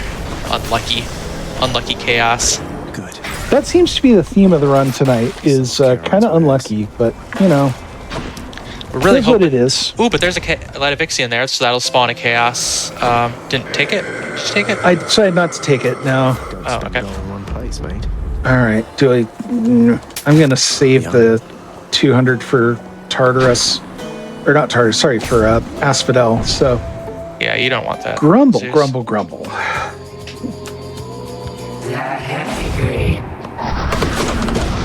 Right, and we have our first boss. This is Tisiphone. The Furies, there can be 3 different Furies, and Tisiphone is the slowest of the 3. Megara and Electo are pretty much the same amount of time it takes to dispatch them.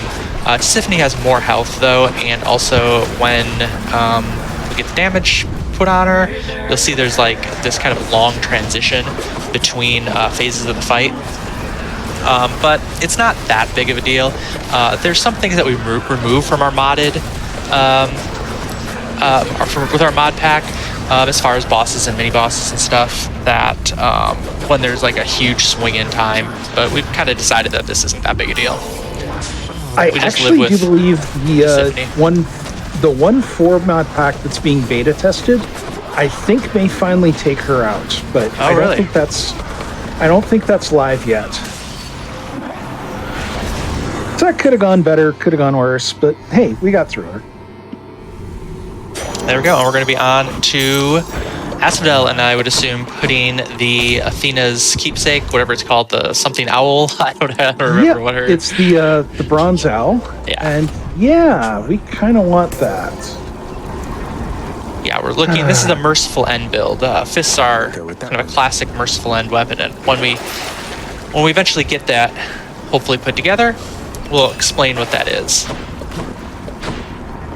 Let's go up. Needless to say, we usually like to get 3 pieces of the build in Tartarus if we can. I didn't. I got 1. This is not great, but we will manage. Yeah, that's another kind of thing that's often reset for. Merciful end builds are very reset heavy. If we don't get an Athena by mid-chop or mid-boss, often just hitting that auto instant reset button. Not the most forgiving build, but very powerful once it's put together. That's the thing. It's a huge spike in effectiveness when we get it online. And these rooms in Asphodel, they're so big. Sometimes the spawns are really spread out like this. There is some manipulation of spawns we can do. It's not a perfect science, though. It's definitely kind of you feel it out. Okay, so we're gonna be wanting the special here. Hate to be ungrateful here. Oh, got it in classic epic. classic Not bad. Athena. Doesn't give it on the first, but gives us on the second. Moving right along.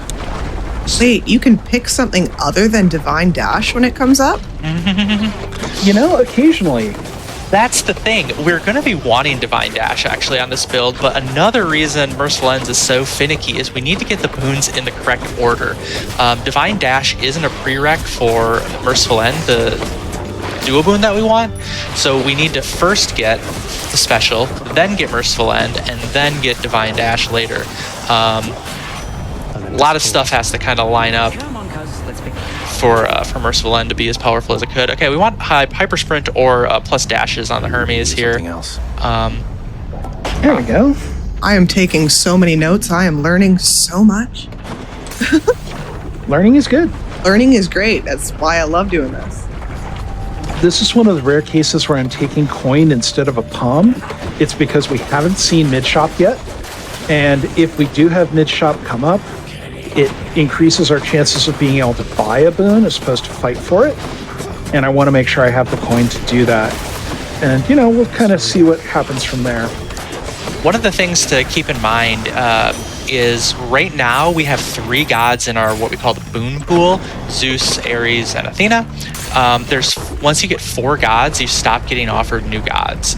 But that also means that we have a 1 in 8 shot right now to get any god, because any god can be here. So it's not a great odds to hit the gods we want, but you probably want to take that Dio if this is... Yeah, you probably want to take that Dio. I was thinking I might try to hold out for Artemis, but... you probably want to fill your boon pool. You got a point. You got a point. So we'll go ahead and pick up Trippy Shot here. That'll fill our cast.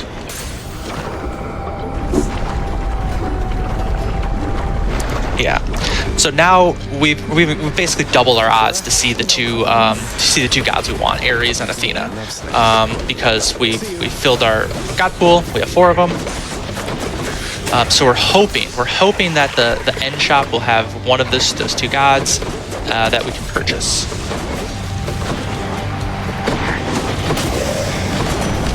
This mini boss actually too, our mod pack removes the Barge of Death. The Barge of Death is a really, really long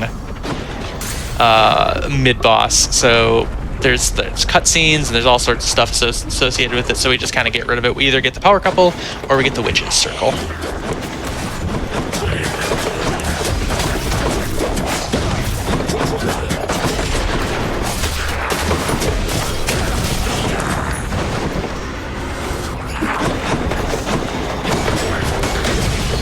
Half the battle in Hades is there's obviously a lot of technical gameplay and stuff. It's kind of just the know-how of how to manage your odds and what all the possible outs you have are, which is really great. One of our most popular categories is any percent that uses the in-game timer, and the in-game timer pauses like when you make selections and stuff, so it gives you a lot of time to sit and think about and look stuff up and ask questions in the middle of runs without any penalty, which is really nice. That is really nice. Okay, yeah, take that for sure. Yeah, we'll risk it. Okay, so I'm going to grab that. So I picked up a Jolted and Double Strike because Jolted is an effect that scales really quickly if I need secondary damage, and especially since I was able to get Static Electricity, which brings Jolted in as an epic, it started basically at just about the highest possible damage curve. You'll notice that this is Extreme Measures 2. That is the kind of harder Learny fight. We also had the harder Furies fight. The reason we have that heat on is because of this fight specifically. It makes the arena a lot smaller, so we don't have to run around and chase all these heads that come out of the lava from the Hydra. And it also does mean that the fight is significantly harder. It's pretty common to give up one of our death defiances or one of our lives. In the Learny fight, we call it paying the Learny tax. But, whatever. Close call.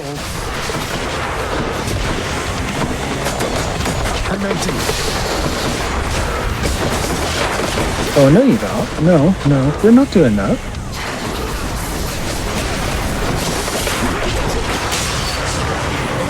There we go. Okay. And now we pray for Patroclus. Okay, yeah. So the fists are one of the more dangerous weapons. You're fighting up close with the enemies, or you're in their face to do damage because you have no range at all. But also, you lose all your iframes when you're doing dash attacks. And dash attacks are something that we want to be doing. That it puts our damage out faster. It keeps us repositioning all the time. So yeah, the fists are definitely... they can be kind of fun. I think a lot of newbies are drawn to fists, but they are also dangerous. High risk, high reward. Let's slay some heroes then. All right, so our build is not coming together. We could get Merciful End finally here from this Ares. I don't know how many rolls we have. Let's see. We have a single roll we put into this. which we probably will.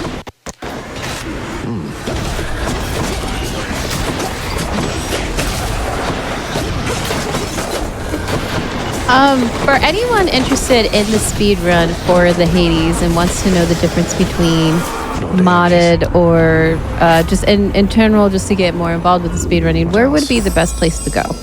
There is a Hades speedrunning Discord, and it's a very new player friendly Discord. There are also details on the community mod pack there, and the developers who created it hang out there. So there's lots of opportunities to check in and ask questions. Yeah, the Hades speedrunning community on Discord. I know joining Discords and asking questions can often be daunting, but there's a lot of resources just pinned in kind of the speed tech areas of the Discord, and it's really the most newbie-friendly community I've ever been a part of. People love teaching you anything from the basics to the smallest intricacies of the game's RNG and enemy spawning. So definitely ask. There's short categories, long categories as well.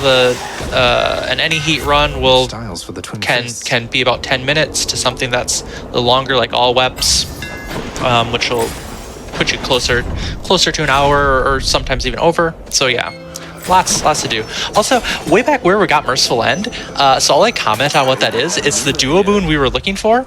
So whenever those doom procs happen from the attack, we can make them proc immediately by hitting them with an Athena boon. So right now what that means is we can punch with our normal attack, and then we can use our special to make the doom happen immediately and actually doom our damage. Normally we would avoid also these trials that Archer is doing because they're longer, but there was an Athena there and we wanted Athena's dash, so that kind of changes things a little bit. Now we can just punch to put a doom on the enemy and then dash through them, and immediately that doom procs. And we can just dash back and forth and kind of dispatch enemies really quickly. You kind of see just visually how much faster enemies get shredded here now that we have this setup. You kind of just mash the attack and dash button. There's some more nuance to it than that, but like it's much more straightforward kind of damage cycle and much faster. Mm-hmm. This is our other normal mini boss choice. This is the giant butterfly ball. Flyby giant butterfly ball. Yeah, the butterfly ball, I think, is the bane of a lot of people's kind of casual runs. We prefer it. The other mini boss that we could have here is Asterius, which is the bowl, which is taken out in our mod pack because it has a ton more health and it has cutscenes and it's slow. We don't like Asterius in speedrunning, even though he's part of such a great duo. Later we'll see him. Also, in this chamber 32 here, these are not great enemies. We don't want to see unarmored bowmen. Different enemies have different values associated with them, which will cause them to spawn shorter or longer, more or less of them, essentially. Unarmored bowmen have a very low value, so we get so many of them, and they run around, they run away from you. They're a pain in the butt to chase down, especially when you're on a weapon like the fist, where you have to get up in the enemy's faces. And on top of that, when you kill them, you have to kill them again because they drop a soul, these little eyeballs that you have to chase down and kill. I'm rich. So it's not great. Ideally, we want to see armored witches, or armored chariots are good too.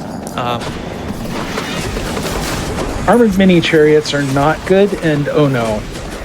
Well, they're good. They're good for speed. They're not good for surviving your last DD though, because you gotta have to just dash through them.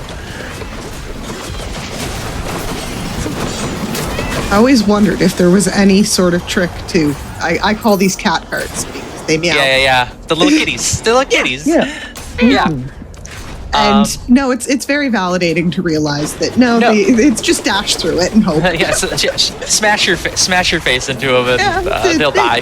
It works. It's problem solved. Eventually, you can break their face with your fist. Yeah. I mean, health is a resource. It's said very often by Hades speedrunners, often as like a coping mechanism, but like it is very true. You're down to 5 HP. That's 5 chances to live. Get with it. 5 HP in a dream, and all you need is 1, right? As long as you have that last one. Exactly. Woo! With one small caveat, actually. Well, do you have high confidence on, actually? No, I Okay. took thick skin because safety. Sure, that makes sense. Often we'll run with the mirror setting high confidence. Rush delivery. Oh shoot! I didn't think about that. Dang it! Yeah, I guess health is important, but then you didn't even get health, oh no. Often we run with high confidence on, which gives you a damage boost when you're over 80%, I believe. Yes. We don't have that on here, though, so it's not a big deal. All right. We'll work. Okay. All right. Here we go. Regards to Hermes. This will be interesting. Match. We're playing very fast and loose here. Upon my honor, fiend, you shall not pass. We're playing very, very fast and loose, but Meg, help. All right, you got this.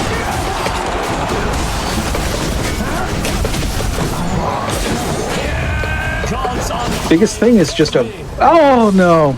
Dang! Is she on? Oh, I sweetness of revenge. I walked right into that, and unfortunately, that's okay. We'll just kind of say, all right, we're going to restart this. let's move on to the next weapon. I can do that. Yeah, we can move on. So let's go ahead and go to spear. Should take my spear. And I was going to do a lightning phalanx build for this, so I'm starting with Athena again. We're going to run the same heat level, no problem there. And we'll just kick it back off, and here we go. Yeah, it happens. Lady Athena. Sometimes. Especially when the RNG has not been on my side tonight at all. So, oh good, we got some epics. We got epic phalanx shot. That will be very helpful. Yeah, so this is kind of actually a throwback build here. I just didn't want to run Merciful End 3 times, you know? Yeah. So the thing about the Achilles spear is you'll see this dashing around when you throw it. After you do that, you get the next 4 attacks or casts that you do are empowered. They're stronger. So this is going to be a cast build that Archer's going for here, based around Athena's phalanx shot, or I guess it's not that's phalanx it. shot. Yeah. Which is a very powerful, one of the most powerful casts. Sounds like specifically going for getting the duo boon with Zeus, which will make that bounce around, and you can do some AoE with it as well. Yeah. In this case, I'm Ooh. actually avoiding Ares, because if we were doing Merciful End, it would be different.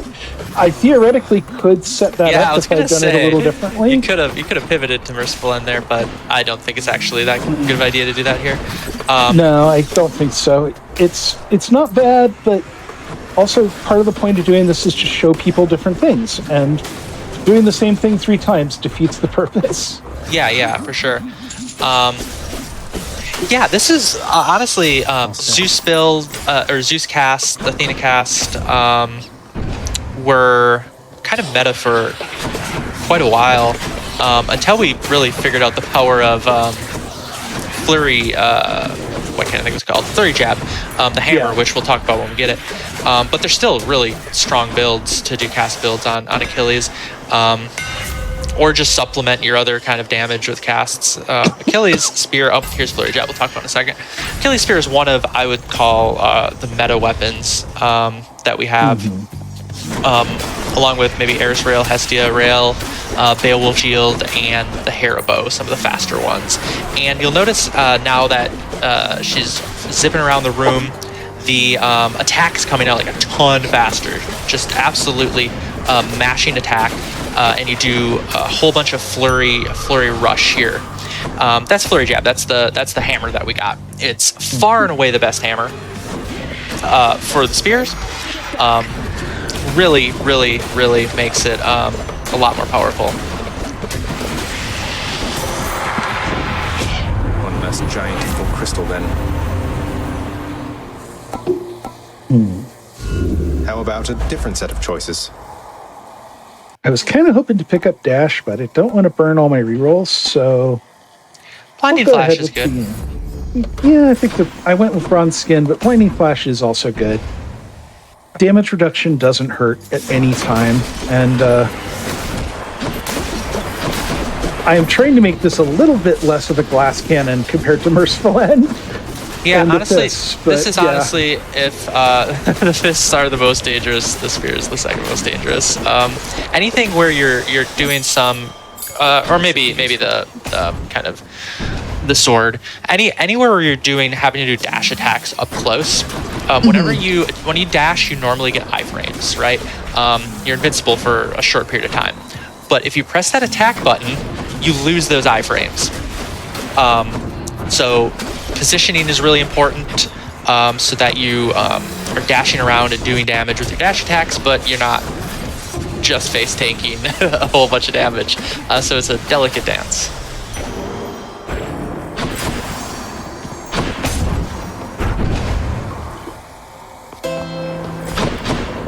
Charon set up shop. All right. I'll take this. Oh, hey, epic hyper sprint right off the bat. I will take that and into a Zeus room. This is very good. This may not Nice. hate us. So hyper sprint, actually, I'll talk about that. I'll talk about Hermes actually first. Hermes is a god that's outside of the normal god pool. I was kind of talking about that earlier. Normally, there's some caveats to this, but you normally get 2 Hermes per run, okay? And Hermes boons are extremely influential and extremely powerful. The one that Archer took is Hyper Sprint. And you notice just the fact that Zagreus is moving faster. That's cool, that's good, it's speedrun, right? But also, we're going to be looking for a boon from our next Hermes. That'll be Rush Delivery, which, because we got Hyper Sprint, has the opportunity to really amp up our damage like a ton. Also just got Zeus as our next god. That'll be nice to potentially get the Lightning Phalanx duo boon between them. We're in Chaos, and I think I'm a few seconds behind, so we'll see what we get here. I think I'm gonna go with Sounds like a that. trade to me. We'll take a little higher damage for a few rooms in exchange for better boon rarity, which Yeah, the boon rarity is great because it gives you a higher odds at hitting Lightning Phalanx, but it also gives us higher odds for a good Rush Delivery from Hermes. Right now. hey, there we go.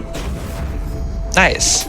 So, Lightning Phalanx, like I said, you'll see what it does once we're in a normal room, pretty obviously. Athena's cast will bounce all around to different enemies, which is quite good. And this is Megara, the other Fury. She's cool. She's my favorite. She's just a cool character. But also, she is probably both the fastest and easiest to dispatch.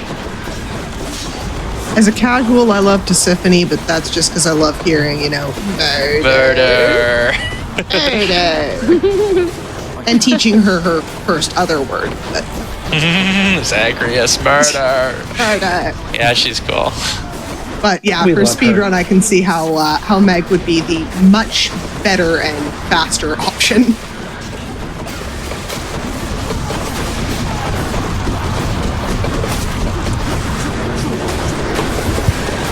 You can see we're chewing her down very quickly between the casts and the use of the spear here.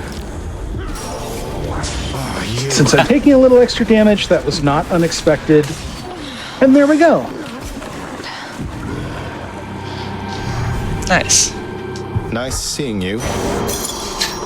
Do not tell Meg you called her the other Fury. Good point. That's funny. Yeah, no. She's the other one. No, yeah, don't, unless you really like whip marks being lashed into your head. Next up, Asphodel. All right. Which I won't so- judge. Keepsakes. Yeah. Gonna go ahead and take Poseidon here. You can probably guess why and explain it to folks. Yeah. Poseidon. So Poseidon Dash, really good. One of the best boons in the game. Oops. Best single core booms, probably. Oftentimes, actually, Poseidon will be the first boon to be taken enough Tartarus. on the Achilles spear. It's really helpful in Tartarus and in Styx later, because it does a ton of AoE damage. Yeah, a lot of builds, a lot of meta builds on a lot of weaker aspects are just kind of, I don't know, take Poseidon Dash, hit people with it. That's the build. So yeah, we love to get it, hopefully with some rarity too.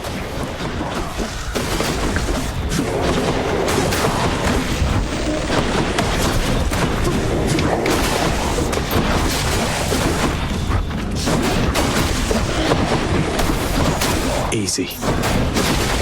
God, Asphodel, worst biome by far, hands down. Yep. It's so There's big. things I like It's- about it, but yeah.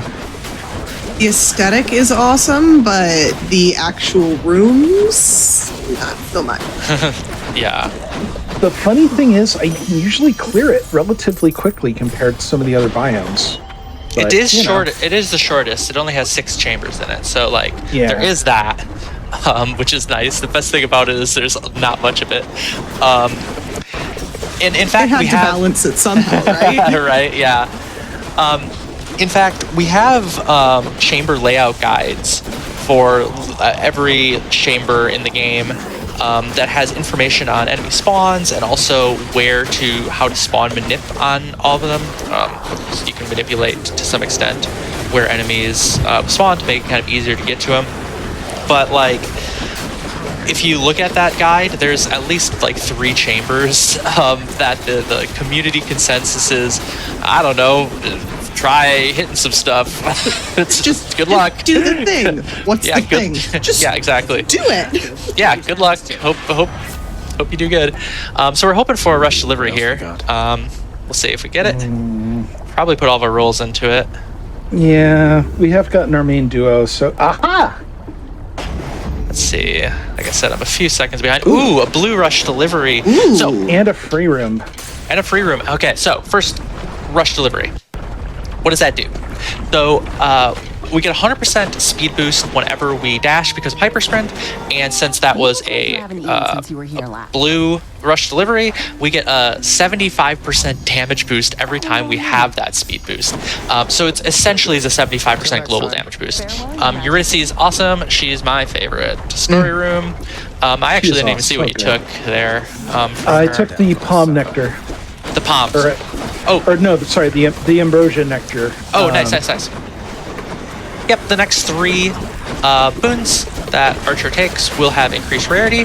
That will stack when we finally get the Chaos, which, it's wild, we don't actually have that Chaos boost yet for, We're getting it at the end of this room. I mean, yeah, and it'll just, I'm just saying, it'll stack with that boon rarity. So there we go. hopefully Yeah, we get rare that. title. The ocean's fury. Nice. Yeah, so Tidal Dash is so good because, like I said, there's AoE. Eventually, once we get to Styx, we'll be able to push enemies into walls as well to do damage. So there's kind of multiple sources of damage coming out from it. It also, Poseidon has a lot of good tier 2 boons. Razor Shoals, Breaking Wave are both really good. So yeah, Poseidon, we love Wet Uncle. He's good. Wet uncle, huh? Yeah, that's what we're going with here. I love We'll it. go with the blinding flash this time.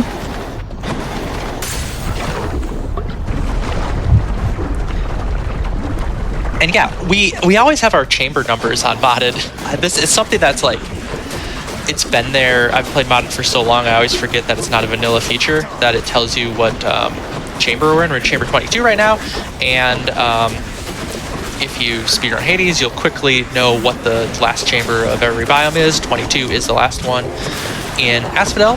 So after clearing this one, we'll be on to Lerny again.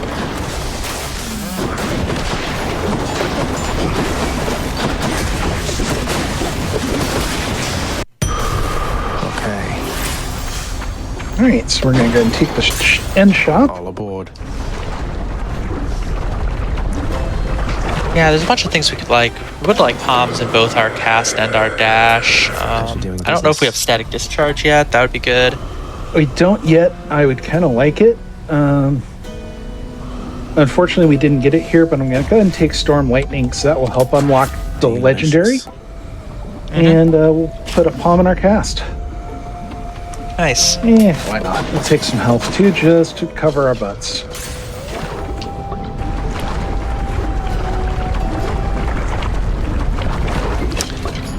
Yeah, it shows you what chamber you're on in vanilla if you go into the menu and look. It doesn't always have it posted up there. Just responding to the chat. Okay, on to learning number 2 here.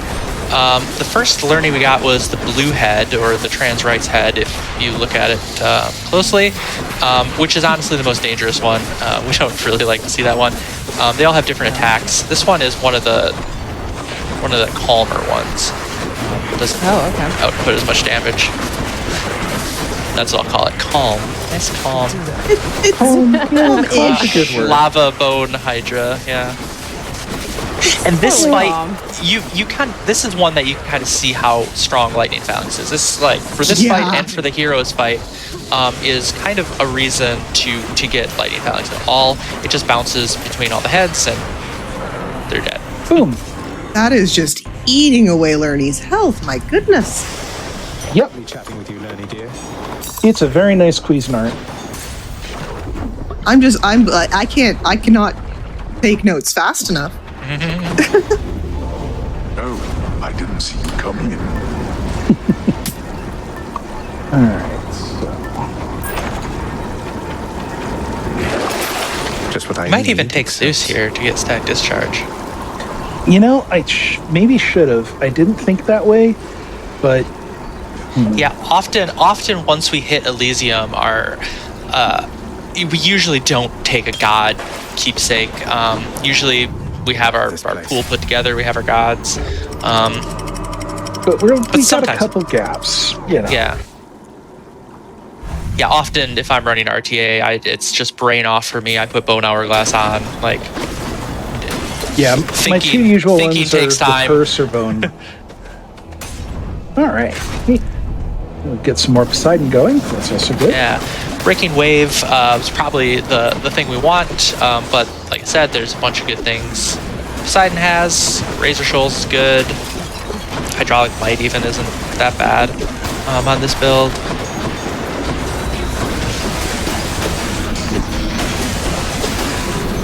And the bridges room, ugh. This one is frustrating. Even in casual play, this is not a fun room. Yeah, enemy pathing in AI is just wonky on here too. Not to mention, like, yeah, the spawns can happen on both sides of the bridge if you're not careful. So we got purple Razor Shoals is pretty good. Yeah, I think we're gonna work with that, and may as well see what the second hammer is going to be. Often we can get something interesting with that. Yeah, the second hammer on Achilles Spear isn't really all that impactful. We get either usually triple jab or extending jab, which is like a nice little boost. It also kind of just gets it out of the hammer out of the pool of things that can be offered for later.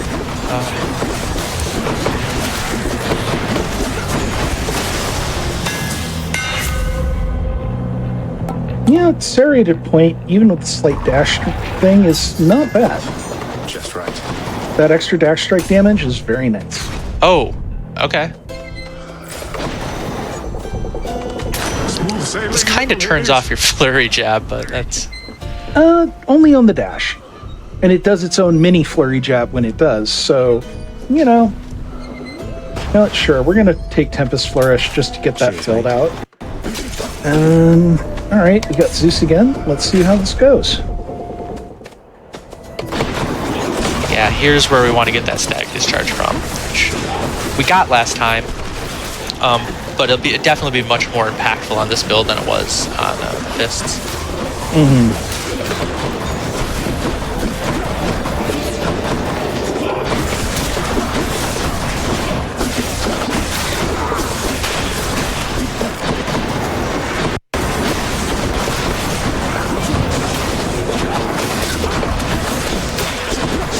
We have those pesky, I guess we when things don't have armor on it, we call them naked. So we have these naked dudes here that, like I said, spawn in forever. Ooh, armor. Yeah, sag discharge. We also did, I suppose. Ooh, we do have the splitting bolt open if we went that way, but that's fine. Go to Artemis because critical hits are good. Plus, also with the lightning phalanx, we have the possibility of Mirage Shot. I could, if I get Artemis's special or her aid, I could put that out there and then open that up. Yeah, the other option, I suppose, is just take pressure points if it's offered. Yeah, well, I'm going to do that just because it will open up the duo, and there's a chance of getting that for us. Yep, that's cool. And that would be very useful because that would turn basically our 3 lightning phalanxes into 6. And you can imagine how interesting that gets. That would be insane. You know, a little bit.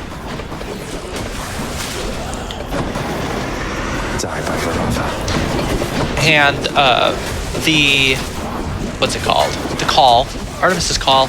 It's not the best call to have. It's one of the usable ones. There's definitely a sharp divide between some calls are just absolutely terrible, and some of them are good. Artemis falls into that's pretty good camp. So can't complain about that.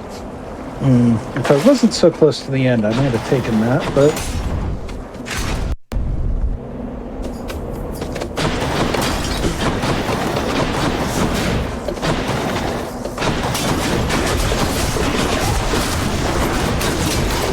there they are. yeah, they were kind of hiding. Well, at least they got dressed for you this time. We have their That's armor. True. Someone wants to have to hunt down someone who's naked. Yeah. You know, it's not the best.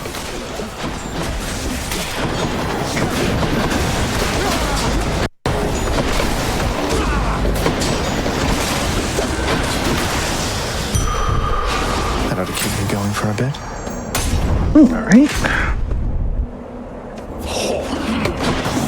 All right, and then chamber 34 is the last Elysian chamber.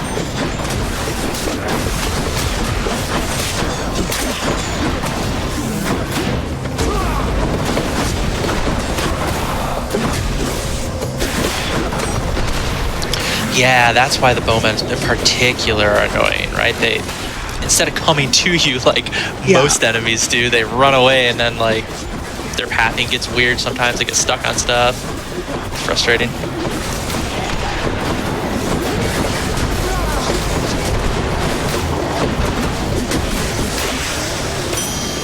All right. Okay, revenge on the heroes. Yes. Took care of those for you, mate. I've come to offer my support. I'm just going to refill the Death Defiance there. Unshakable Metal is actually not that great. I'm not convinced Unshakable Metal does anything. I swear, I just don't think it. I literally think it's not coded to do anything. But maybe that's just me. Okay, heroes. No. This will go a little better, particularly with the lightning phalanx bouncing around. You get fearful for the inevitable end to your foul quest.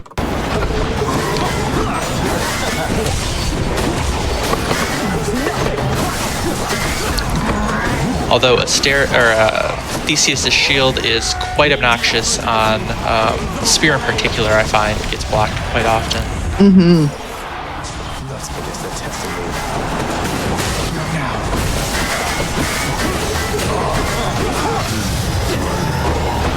All right, so we got rid of Asterius. That is actually not how this fight usually goes, but I'm not complaining. As long as we take out Theseus. There we go. That's one champion. Revenge is sweet. Good. I'll take that. And of course, we must thank our supportive Shade.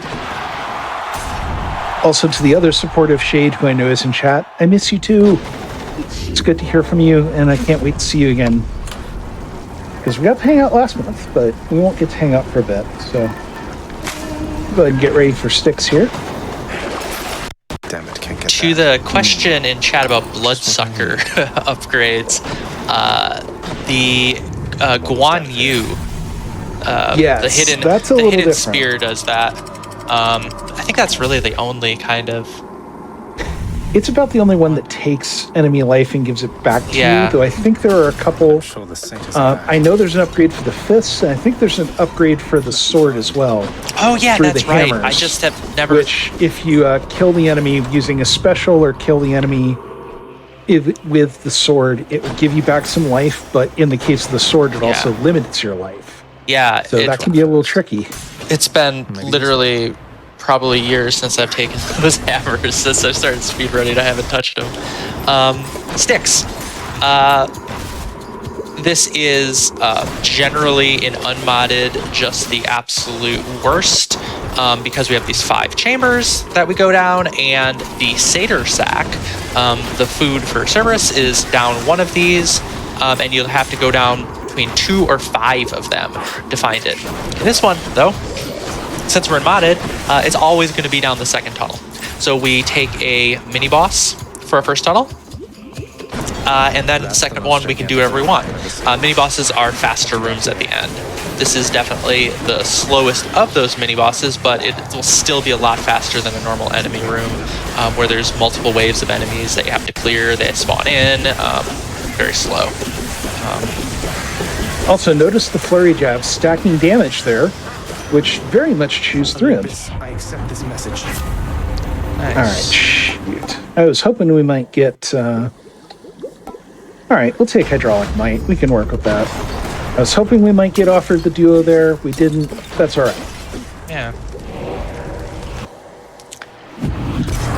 Work about Hydraulic Might. So Hydraulic Might raises your attack and special for the first X amount of seconds in the room. 10, 15, I'm not sure actually. 10 seconds. 10 seconds. Okay. So it doesn't work in sticks. When you're in sticks, if you have Hydraulic Might isn't actually on, which is I don't know, Is it just a not? small quirk of the game. I didn't realize that, actually. I thought it was. Yeah, just sticks, just the sticks chambers. So like once you're in the dad fight though, it's obviously good there for the first 10 seconds, but not here. Yeah, okay.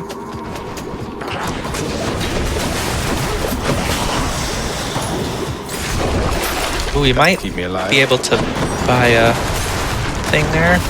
Yep. I went Nice. ahead and went for the extra Death Defiance because, well, In the name of dad Hades. fight. Get splitting bolt from this one? Nope, unfortunately. So Dang. we'll go ahead and take the Heaven's Vengeance. It's not a bad way to go, and it's another one can drop extra jolted damage. Yeah, actually, Vengeance, Heaven's Vengeance in particular is actually a very strong boon. Even, top level runners are going to be getting hit. Like I said, health is a resource. We kind of sometimes throw our body right in front of things. And Zeus's Revenge boon does a lot of damage when you get hit. All right. So, guess who we get to talk to? The game is named Hades. This should not shock you. You're looking very stately there, Father. All right, yeah. And on to Dad. Catch your breath Hey, if Dad. necessary, and then let us see if you shall earn your bonus for this day. Strategy for the dad fight. Hit him a lot. Kill him as fast as possible. That's the thing. We want to be avoiding those darknesses where he disappears and appears somewhere else. That's the one thing that really is the time loss in the Hades fight. As the build is set up right now, I kind of joke hit him hard. There are some things with different builds that we can do to try to prevent that darkness move from happening, but in this build we can't. So we just have to hit him as much as we can to prevent as many of them as possible. No. Zagreus?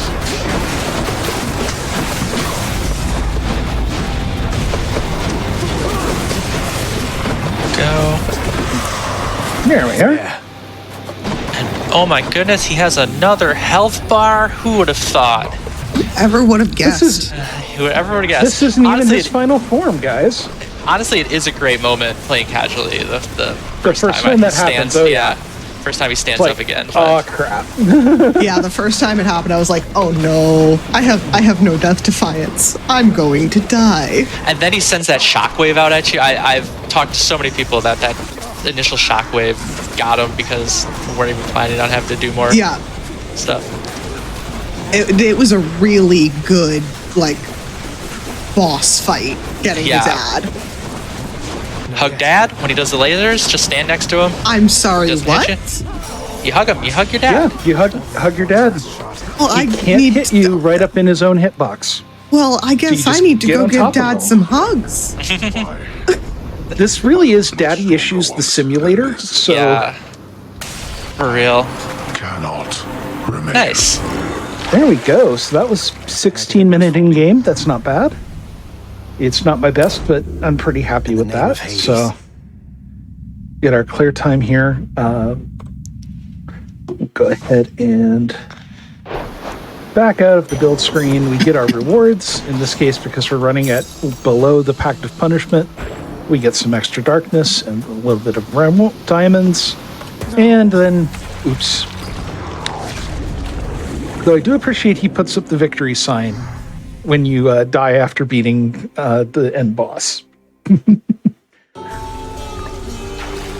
Finally showed you, Father. That's right.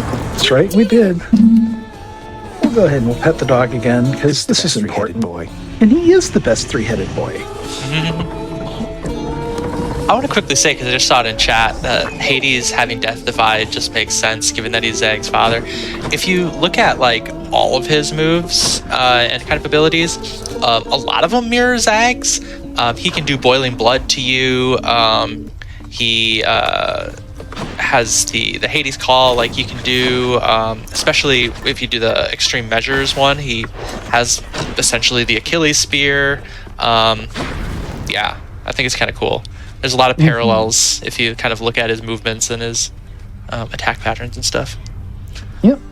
So for our last one, we're going shield, and we're using the aspect of Beowulf, which is the hidden aspect for this shield. And we're going to be doing this for a reason. You'll see some interesting stuff here in a minute. Yeah. So this is One at a time. fairly commonly accepted to be the strongest aspect for speedrunning, the Beowulf shield, and it's a cast weapon. I take it you could use One of a handful. So the first boon that we're going to be taking is Poseidon's cast. And how the Beowulf shield works is you load up your casts onto it and you do that charge, and if you have casts loaded up, at the end of the charge the cast explodes out. Poseidon's cast specifically, it's not actually that powerful. It's Another key. it just isn't. But it has a huge area of effect, right? It's big, so you can clear rooms really well. And also, the low damage doesn't really matter that much if we get a specific duo boon, Mirage Shot. And I'll explain that like when we get to it. But if and when we get that, I assume we will at some point, even if it's later rather than earlier. It'll just put our damage through the roof because of some spaghetti code, essentially. Some things are programmed wrong. Olympus. And of course, by programmed wrong, we mean Supergiant absolutely knows about this, but they just kind of winked and said, oh, yeah, funny that. Yeah, they kind of just ignored it, even though they knew about it on the final build. Shoals? I'm going to take Shoals instead of Splash Dash here because depending on... I definitely want Artemis. We may grab Athena, and if I do, having Divine Dash will be useful. We'll see how the initial god choices work out here. The other thing about Tidal Dash, even though it's generally very good, is it pushes enemies away, and you want them in that cast. So if you accidentally dash into them, it's not great. We're going to be getting our hammer here in the next room as well. And like all the other aspects, the first one is set to be what we want it to be, and this is going to be Charge Shot, which basically will turn our shield into a bow. Our charged up move will shoot our cast out in front of us, and it'll also do a lot more damage. So it's really great. kind of effectively gives us a ton more mobility and range and stuff.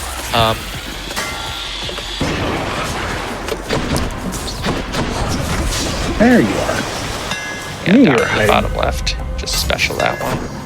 Nice and steady. All right. There we go. So we got the charge shot, and you'll notice it said 80 damage. It'll increase our base damage too. All right, I'll take a risk on a random one here. Winter's greeting to you, Zagreus. Why am I not shocked? Okay. So I'll go ahead and put Demeter in the 8 slot. Oh, Oh, okay. Dio. Okay, we can still fit Artemis into this, and yeah, we can make this work. It's so obviously you want to be hitting Artemis for the really strong duo boon that we talked about, but also we kind of just want to fill up our god pool, get it to 3 gods, so we can increase our chances of hitting the gods later. So it's not that big a deal. And also, Dio and Demeter have a bunch of boons in their pool that are non-palmable. One of the main ways we're going to be scaling our damage is to be... well, I guess that opens exclusive access too. Yeah. We want to be putting palms into our cast, and if you take non-palmable boons, it lowers or it raises the chance of putting the palms where we want them. Yeah. In this case, I was also thinking of this fills a primary slot, which can also get us to the duos we want faster. So, all right. Oh, cool. We get Seaboldy. Nice. Hey. Story Oh, number 10. Boldy. A tribute to the greatest boulder of all time. We can take the time to get this essential boon to our build. Boldy's In this blessing. case, plus 2 attack bonus. That's not bad. What is it? 2% is 2%. 2% attack damage. Ready. In our routed run, so there's essentially a category that's highly RNG maniped. Every single movement, every single thing you do is geared at very precise manipulations of movement. And in that one, it abuses Rush Delivery, that boon where you get a damage boost for a heavy speed boost. And the 10% speed boost boon from Boldy that's got in there actually increases your damage an incredible amount in the routed run, which I think is very funny just because of the way that speed is calculated as multiplicative. That's the word. So it becomes really essential to dishing out a ton of damage. Good enough to eat. Sharpen my senses. Not many people have completed the routed runs, though. It is not an easy task. Don't those even use a special seed? Am I remembering that right? Say that again? Don't some of those use a special seed too? Yes, a very specific seed. Tisiphone. Murder? 3rd time's a charm. Okay, here she is. One nice thing also about Poseidon's cast in particular, when we're using this boon, is that the bloodstones do not stay in the target. They are going to pop out, which means we can cycle our cast a lot faster. Yeah, you can cycle them faster. It also then becomes a kind of at really high optimization, this kind of game of routing in both picking up your casts while also managing enemies and enemy spawns, as well as knowing when to just leave your casts on the ground if you don't need them. Becomes really important, just leaving them behind. Yeah, I've seen a lot of questions about the mods. There's a bunch of stuff we've been talking about that's changed. There's some really slow mini bosses that are removed. The first hammer is guaranteed. We're offered 4 boons from the first god we get for more consistency. The Styx chambers are switched from 2 guaranteed 2. We can see fountains, and I'm not sure. I probably hit most of the things there. Really what it does is it removes some of the really, really sharp RNG. There's still a ton of RNG in this run. But like some of the things that when you hit, it's just like, that's a reset. We've kind of gotten rid of that to make it a more consistent run and a little more enjoyable. If you've run the game for 1,000 hours, you know what it's like to get a 5-sack. It's not really all that engaging gameplay, so we kind of decided to get rid of it as a community for these modded speedruns, and I think it's better for it, but you can still run vanilla if you like. Yeah, we do not have a huge deal. in the community, in the leaderboards that are maintained on speedrun.com by the community, there are modded and unmodded categories for everything. Pretty much any way you want to play, we support you, and there's stuff out there for you. Plenty of people still play vanilla. It's, I mean, the metagame of vanilla is still being pushed as well. All right, I think we're going to take the Artemis room here.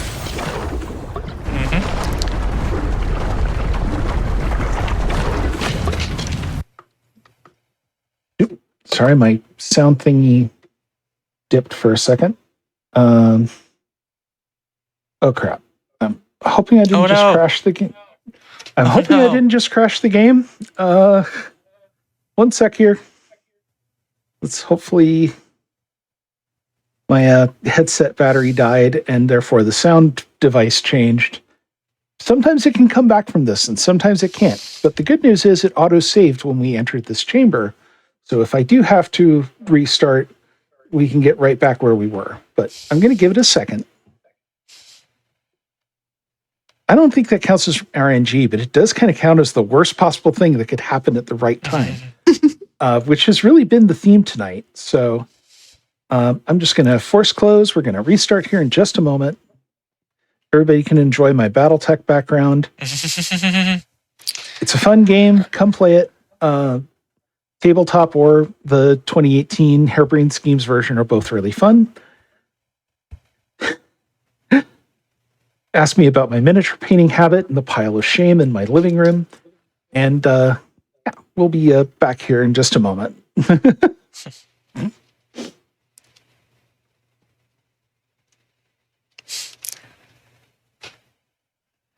Supposed to restart here, please. Come on. All right. Third time's the charm.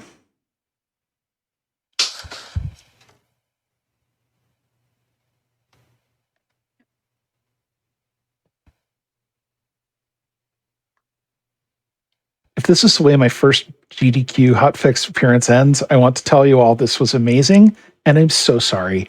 But hopefully get this here.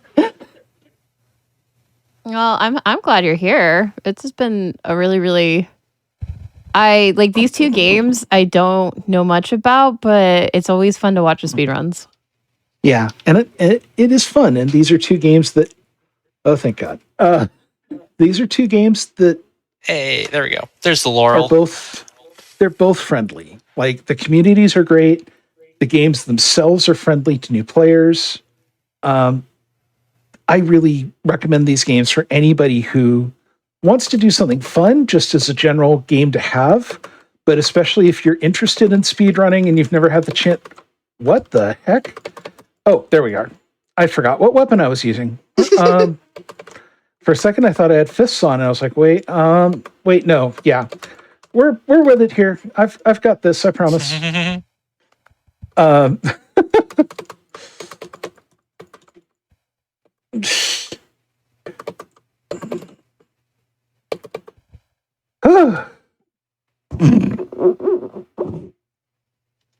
right. All right. Finally, had a long wait to get to our Artemis, and we finally got the attack.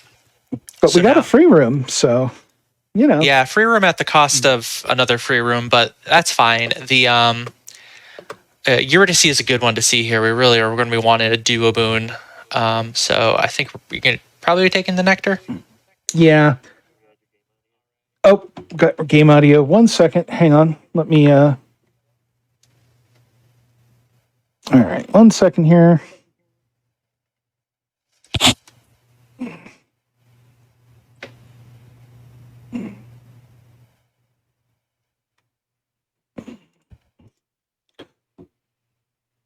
that's not doing it. Okay, 1 second here.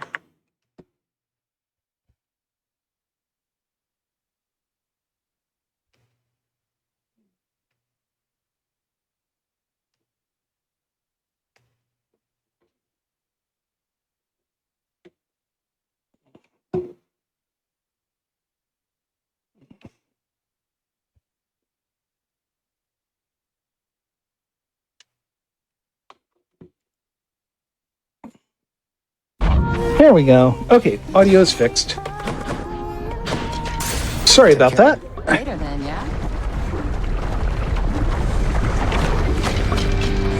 Oh, hey, it's the witches. Witch's circle. Hey, Meg. Look at this mess.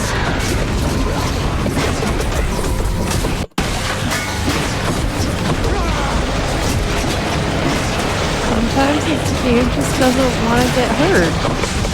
Yeah. There we go. I'm not sure how that happened, but I blame Windows Update. Always blame Windows Update. If there's an issue, blame always- Windows.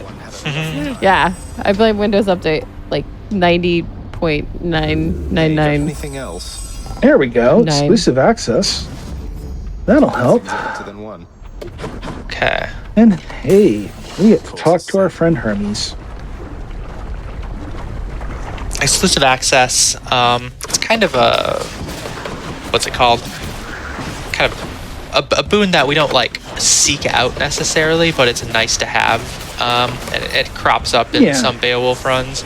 It makes all of any boon that you get will be epic, which is good.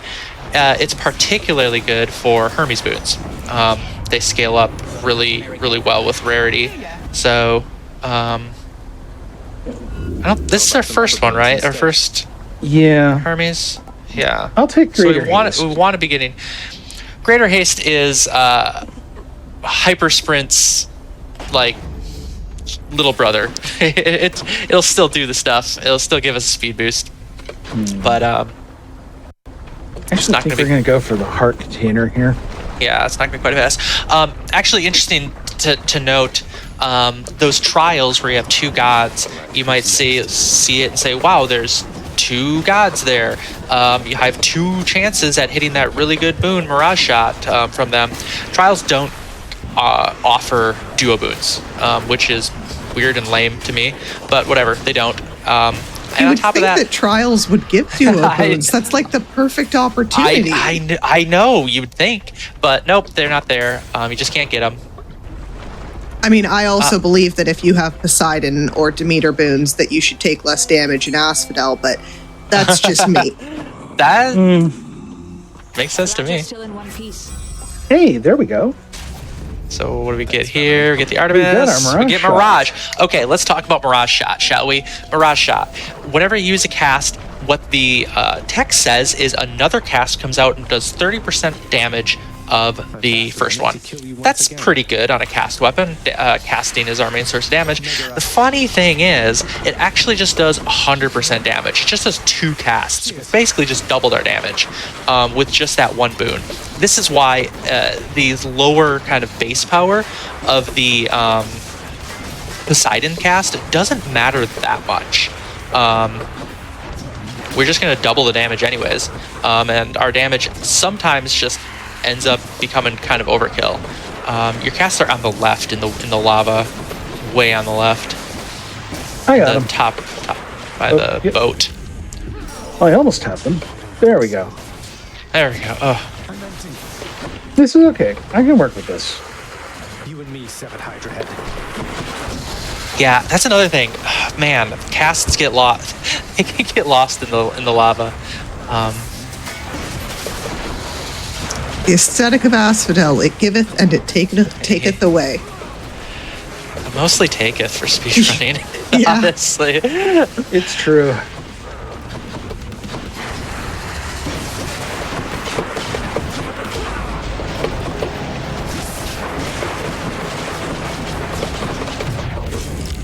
Okay. last chance. Hate that. Oh, this is the blue head. You can see the attack that really sucks. Not only does it do a lot of damage, it stays up in the air. It actually has a Z-axis that most enemies don't have. So it'll just like slam its head down for, I don't know, it feels like forever before you can attack it. Seems you're off to cooler climates. All right. On Alright. to Elysia. Yep. Was really hoping I would get... Yeah, I can burn a X. reroll. X, okay. No, I was hoping to get a Kiss of Sticks. Didn't get it. We'll just roll with this and we'll go from there. We'll hopefully get a Patroclus. If not, we'll hopefully get a Kiss of Sticks in another room. We'll just kind of see what happens. Worst case, if we blow this, then I'm at least going out honestly. And we're going out after doing like the hard way, every way we could. Kitties. These are the little kitties. Cat carts, cat carts, cat carts.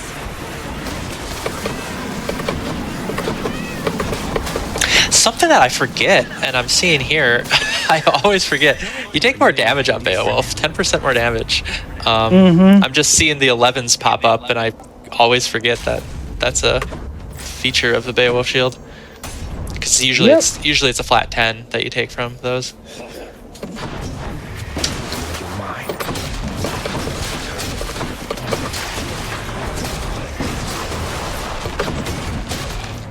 Hunter's Mark is the boon that was just taken from Artemis, and it's a very good boon. So you'll see this like target that's on some enemies. What that is the status effect whenever we do a critical hit, which our attack can do critical hits because we have Artemis on it. A close by enemy will be marked, and they'll have a higher chance of getting crit by anything. So you can kind of chase chase the marks, as we kind of say, to basically triple your damage. Ooh, purple rush delivery with a purple greater haste. That's a 40% boost. That's worse than a common hyper delivery, but it is still a damage boost, and we'll take it. Okay, some more Artie. Artemis has got a lot of good stuff. Pressure points, probably. Yeah, I think so. And then, actually, I might take Dionysus to get his dash, just as another way to spread dots. Oh, that's always a fun misfire. Gotta love it when your summon hits you instead of the target. Yeah, just a little early. It would, if it was like spawned into the environment, the summon would lock on to the nearest thing, but just a little early. Yeah. It's just too fast. Too fast. Sometimes that is the penalty for being good. Or at least well trained.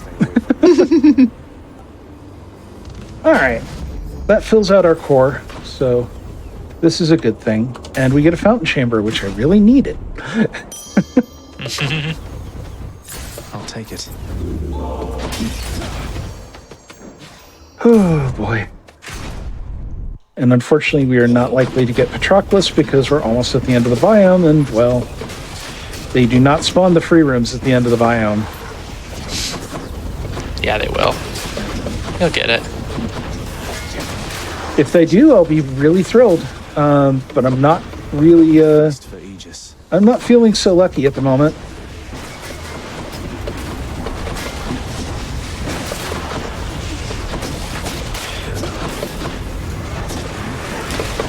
I feel like every single time Hades is shown off in any context, this little tidbit is thrown out, and I'll do it again. The shield dudes, they're really annoying.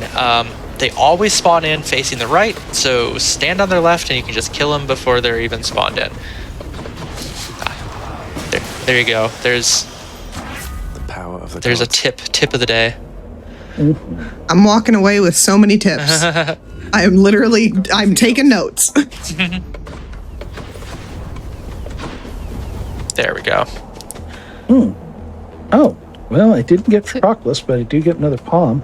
Yeah, palms are good, just generally, but particularly on cast builds, when our main damage output is that cast, we want to be scaling it up as much as possible, so we take as many palms as we can. There is a breakpoint in RTA runs where it becomes diminishing returns on the time that it actually takes to pick up a pomegranate, right?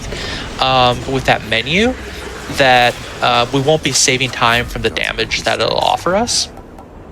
So there is this kind of tipping point where we kind of wonder, do we want to go to a room with a palm that takes time, or do we want to just go to a heart or something that's faster? Ooh.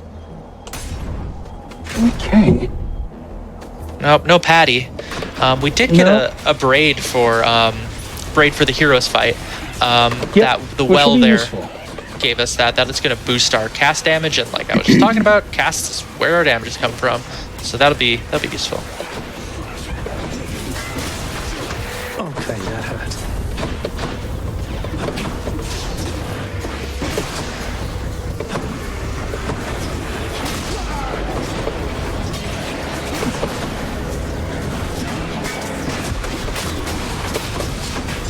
One's rearming. Good night.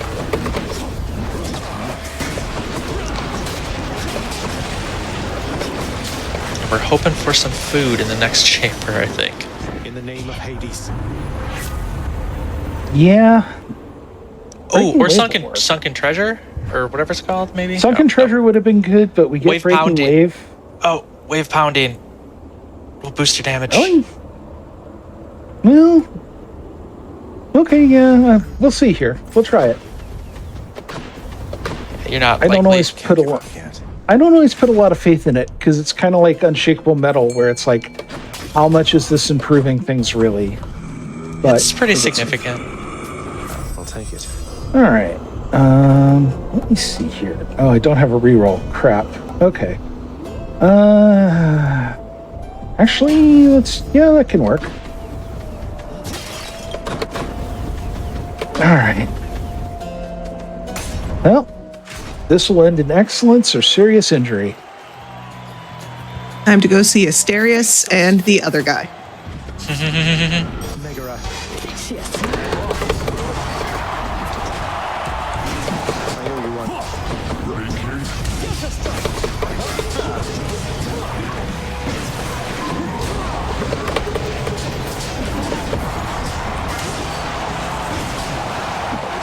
I can't. Hold you unwelcome. Nice. I shall run you through.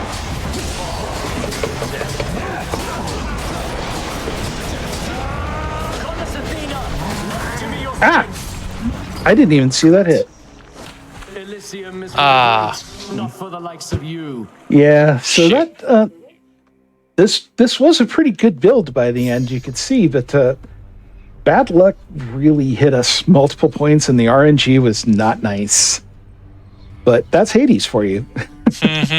It's true. The upside is you can always try again, and honestly, that's the other part of speedrunning is it's not always going to work, and you just try it again. Mm-hmm. So I don't know how we're doing for time, but I'm feeling like we're at about the end of the show, right? I mean, honestly, you've from what I see, my little secret spies tell me 1 hour and 17. Okay. Like, do we have another hour and 17? Oh, no. No, Oh, sorry. no. You're at 1 hour and 17. Sorry. Not to be more clear, you are at 1 hour and 17. Yeah. I mean, if you have, if you're done, you're all good. We could definitely call that time right there, and we could just keep on showing, like petting the dog or anything like that.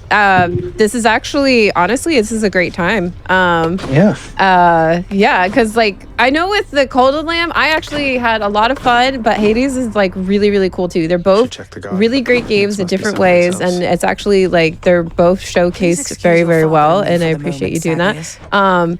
I do want to see more petting the dog, but Oh, hell yeah. Petting the dog is petting the dog and essential. cuddle the lab too. Petting the dog is very important. Yes. One of the most I agree. popular fundraisers that you see in Hades Speedrun, whether it's at an event like SGDQ or a smaller marathon or even just a showcase, is often that people will donate to pet the dog. And we had to change it. At first, we just did like $10 to pet the dog. And we had to start making it like, Always been there for me, boy. oh crap, run history wiped. I didn't mean to do that. That's okay. That's okay. We're fine. This is fine. Oh no. I didn't do that on purpose, but we'll manage. But we had to start changing it to like every $50 raised, we pet the dog, because otherwise you end up in a situation during a marathon where you have to pet the dog 48 times. Right, boy. That's a lot. Well, I mean, honestly, it's. I think, I don't know. Something just petting is always cute.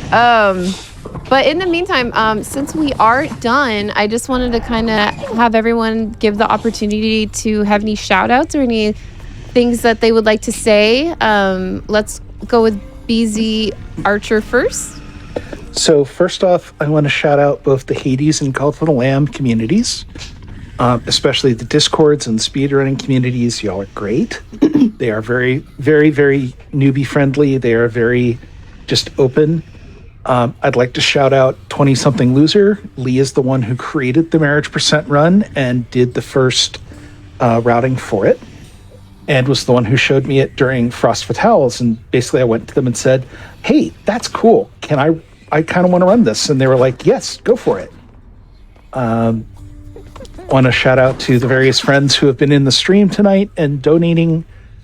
Shout out to my girlfriend, Catherine, who is not feeling great tonight. Otherwise, she would have been here kind of watching me play. And shout out to my stepson, Glenn, who is watching me play. And to the rest of my family, I love you all. Thank you for your support. And thank you just for always being there, especially, the last few years have not been fun for anybody.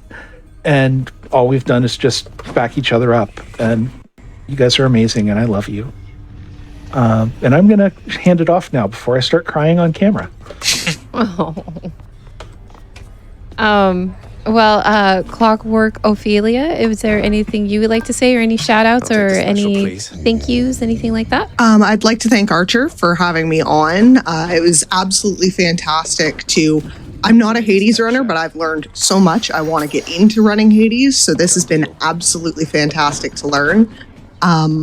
Before about 2 weeks ago, I didn't run Cult of the Lamb Marriage Percent either. So again, I want to thank her for getting me into that. I want to shout out the Frame Fatales community because of how awesome they are for bringing everybody together. It's just a fantastic community over there, and we've got Flame Fatales in August, so it's absolutely fantastic. Aw. Well, Mads, if you would like to take over. And also, for anyone who is interested in learning the speedrun, what is the best way? I know we mentioned it before, but for anyone coming in right now, what is the best way to get involved into the Hades speedrunning community and figure out, what is the best way to start or any questions like that? Yeah, for sure. Well, I guess first, that's a shout out to Hades Speedrunning community. Really great. If you hop into the Hades Speedrunning Discord, which I think is linked in the chat a few places, and also just on the speedrun.com leaderboards, there's a lot of guides and resources. There's a huge compendium of guides that can be overwhelming in and of itself. Hades is really great in that you can kind of, particularly when you're learning, just play the game as if you're playing it casually, and you kind of pick up strats as you go. But feel free to ask any question. There's no question too stupid or whatever. We've all been there and asked things a million times, and people love answering them.